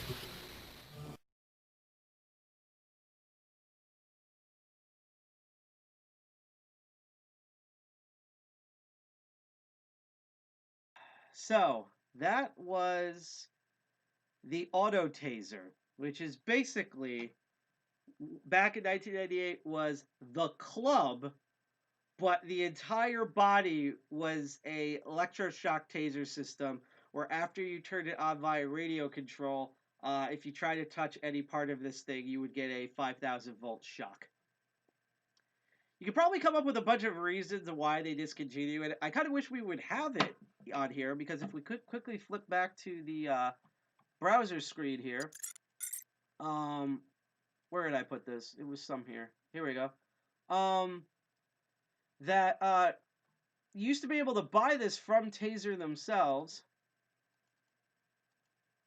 Yep, and then latch onto the wheel. It works the same exact way that the club does, but the whole body, as you saw, was electrified. 50,000 volts it would do, and it would cost you $119.95, aka basically $200. And even though there's an order button, you can't no longer order it anymore, because I wonder why. I haven't checked, but I want to see if there's a back market for this. Deviant Olem, if you're watching this and you have one, I know you probably don't want to send it to me, just because, it's a little pricey. You don't want it to get lost in the mail with the current Colonel Panic in charge of the post office. But I would like for you to bring it to DEF CON or something, safely. I don't know if they'll allow it in the airport. Maybe you could put it with your gun carry at the airport. I don't know, because TSA likes to ignore that shit. And what I want to experiment with is, you saw how it was remote activated? Like, you use a key to lock it just like the club, but then you use the remote, because obviously you don't want to touch a button on here and get electrocuted yourself, to turn on the 50,000 volts. I have an odd feeling that it's using the same standard, not just the same signals, like the same wavelength, but the same exact signal, like bleeps, via RF that most car beep clickers use. So I'm pretty sure we could modify some kid's toy, like the same way you've seen people modify like kids' toys and open up garages in cars and turn off the electricity the same way, and then it's just WD-40, pry bar, ultra tension, poke out a few wafers, bam, open. And the only difference is that at least this was probably I think we got this for roughly $20. Back in the day it was probably $40. This was $200. where I'm pretty sure if you use a radio to turn off the electricity, that outside of just hilariously tasing your friends or tasing yourself in the balls at the Capitol, that's all this was for. So I do have a channel to raid here, and I'm going to read a bit of the end of chat before we are done here, and then go raid this person's channel, as we have a bad cameo from our co-founder here. So sort of, yeah, everyone's freaking out. Dallas Police Department, yep. This is for Fox 4. That's the actual notion. Yeah, that's your local news station. Yep. Again, a lot of these were local products. I also love that they're like, oh, we need a criminal element, and they send the Asian reporter because, of course, none of the proper. You also saw a cameo of one of the Karens in that, right? She was a Karen before a Karen. It was just all hilarious. Anyhow, that was our show here on Master of Unlocking. I hope you enjoyed it. I'm sorry for like the first 45 minutes where nothing went right. We literally had everything working, and then literally a new camera we were testing divided by 0, and then everything went wrong. But I'm glad everyone stuck around. We actually were able to pick this thing open, which I actually didn't think we were gonna do, because naturally when the thing I didn't works, that means everything else screws up. But thank you all for watching here. Again, if you're interested in future episodes of Master Unlocking, I can tell you right now, we're going to have an entire week's worth of content, and then we're taking basically a week hiatus because there's it feels like there's 5 weeks in January, but it's not really, because this whole year started weird. I mean, you could tell, the 6th. But our next Master of Unlocking will be on the 7th and the 21st of February. This week on Wednesday should be, provided he's not dead, End Commander, who's an awesome DEF CON 201 member, does Hack Alt End Commander, where he mainly looks at a lot of retro stuff and talks a bit about tech and their history and tries to hack things on air, usually both physical and digital at the same time. And then this Thursday should be our co-founder G.I. Jack's show, Archvile Linux Perspective, where he usually does a combination of something to do with Arch Linux, because he's very well versed at that, as well as trying out both video games he loves and video games that he's new with and video games that frustrate him. And sometimes both the hacking and the Arch Linux converge together, and we're going to try to do more of that throughout the year. And if you want to see me again on something different, but see my crazy hair and my weird face with my foamy, the squirrel shirt, R.I.P. Flash, not really. We don't miss you, but you did cause a lot of good stuff to happen, not in despite of you, not because of you. But I have another show this Saturday that's called Crypto Barons. I had a different theme that might get delayed to April, so I can't tell you what's going to be the next episode of Crypto Barons. All I know is it's looking at cryptocurrency. That's what we do on the show. We look at cryptocurrency and blockchain tech, but we look at it as coding and tech, and not like, we actually point out snake oil stuff and scream at them. Like we did that last episode with Facebook's DM, which is a rebranding of Libra, which is their one central coin that rules them all. That's absolutely terrible. And we showed how terrible it was and also did coding around that. And this year in particular, we're going to be doing a lot of coding with blockchain stuff. So I don't know what's going to be this Saturday because I think we're going to change the theme.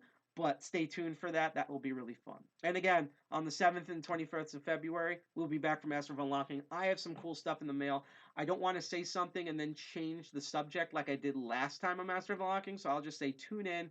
I think you'll have a lot of fun. If I get the stuff that I'm thinking of that's coming in the mail, this will be a lot of fun, especially if you're more into locksmithing than lockpicking and locksport. That's all I'll have to say about that. So we're going to go raid this lovely stream that I believe is still broadcasting here. So I want to thank everyone for, again, being in chat. Thank you for putting up with all of the technical failures. If you liked today's episode, you can go and, I hope I have the right side here, you can go check us out on one of these two things at defcon21.org. We're also on Twitter at defcon21nj and on all sorts of things. Once again, I'm going to quickly post, if I can, the social media links in the chat right here. Twitch, go enjoy this channel. You're going to learn how to build a keyboard. Hack the Planet, Dirty Jersey Represent, and remember what we learned on today's episode. Lube solves almost everything. Peace. Enjoy the outro. See you next time, February 7th. Don't leave yet. We're about to invade the channel. Toodles.